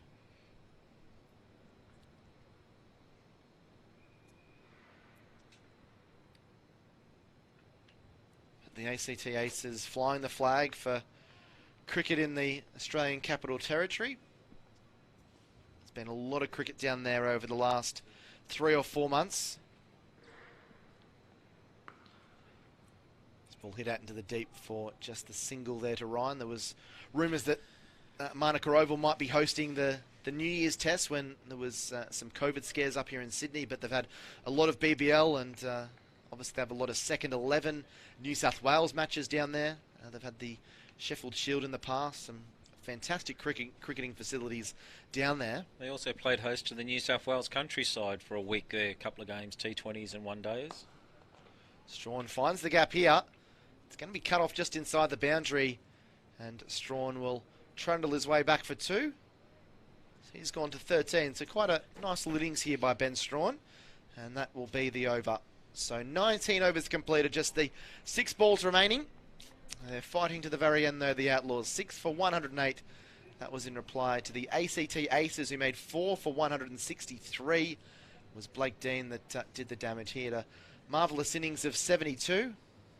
8 fours and a 6 in that innings that really put the Aces over the precipice and kept that run rate flowing. And then there was some handy innings in the lower order as well. Scott Mearn was the man, 43 from just 23 for him, 3 fours and 2 maximums to lift them up to 163.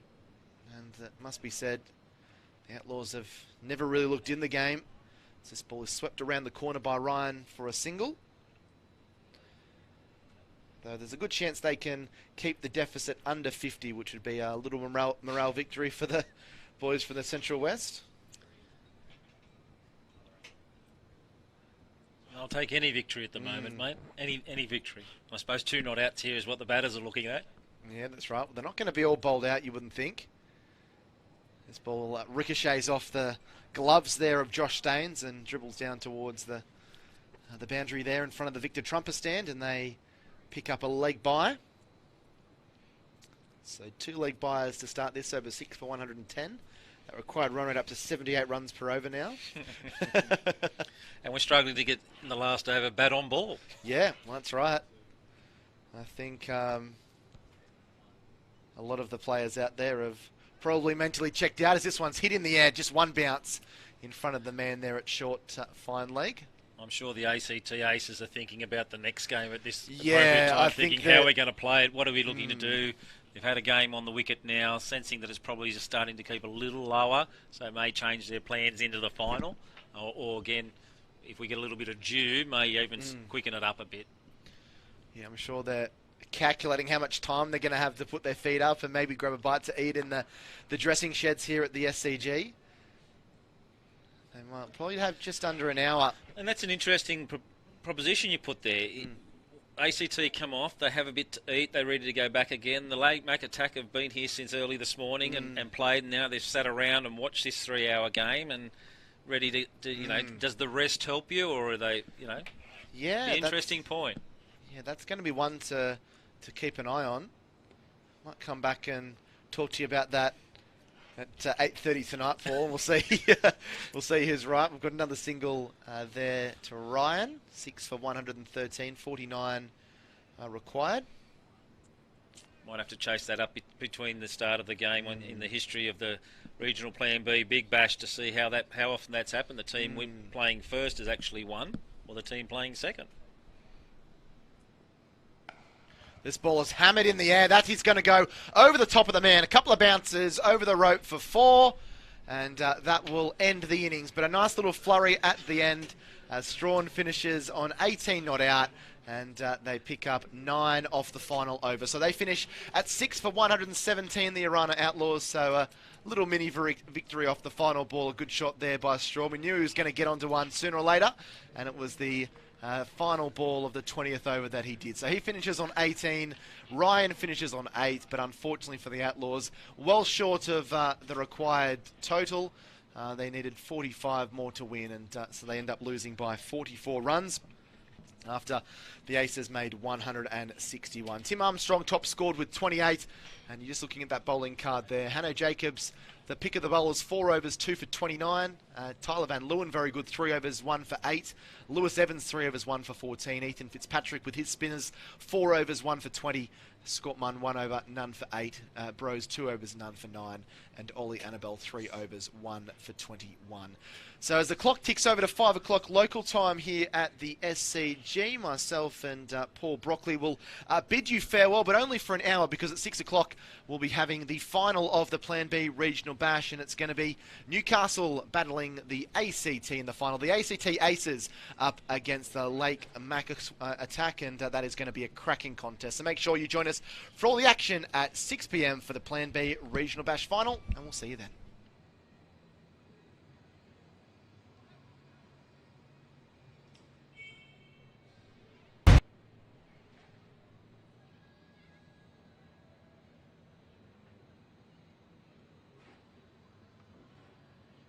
What's your plan for match day?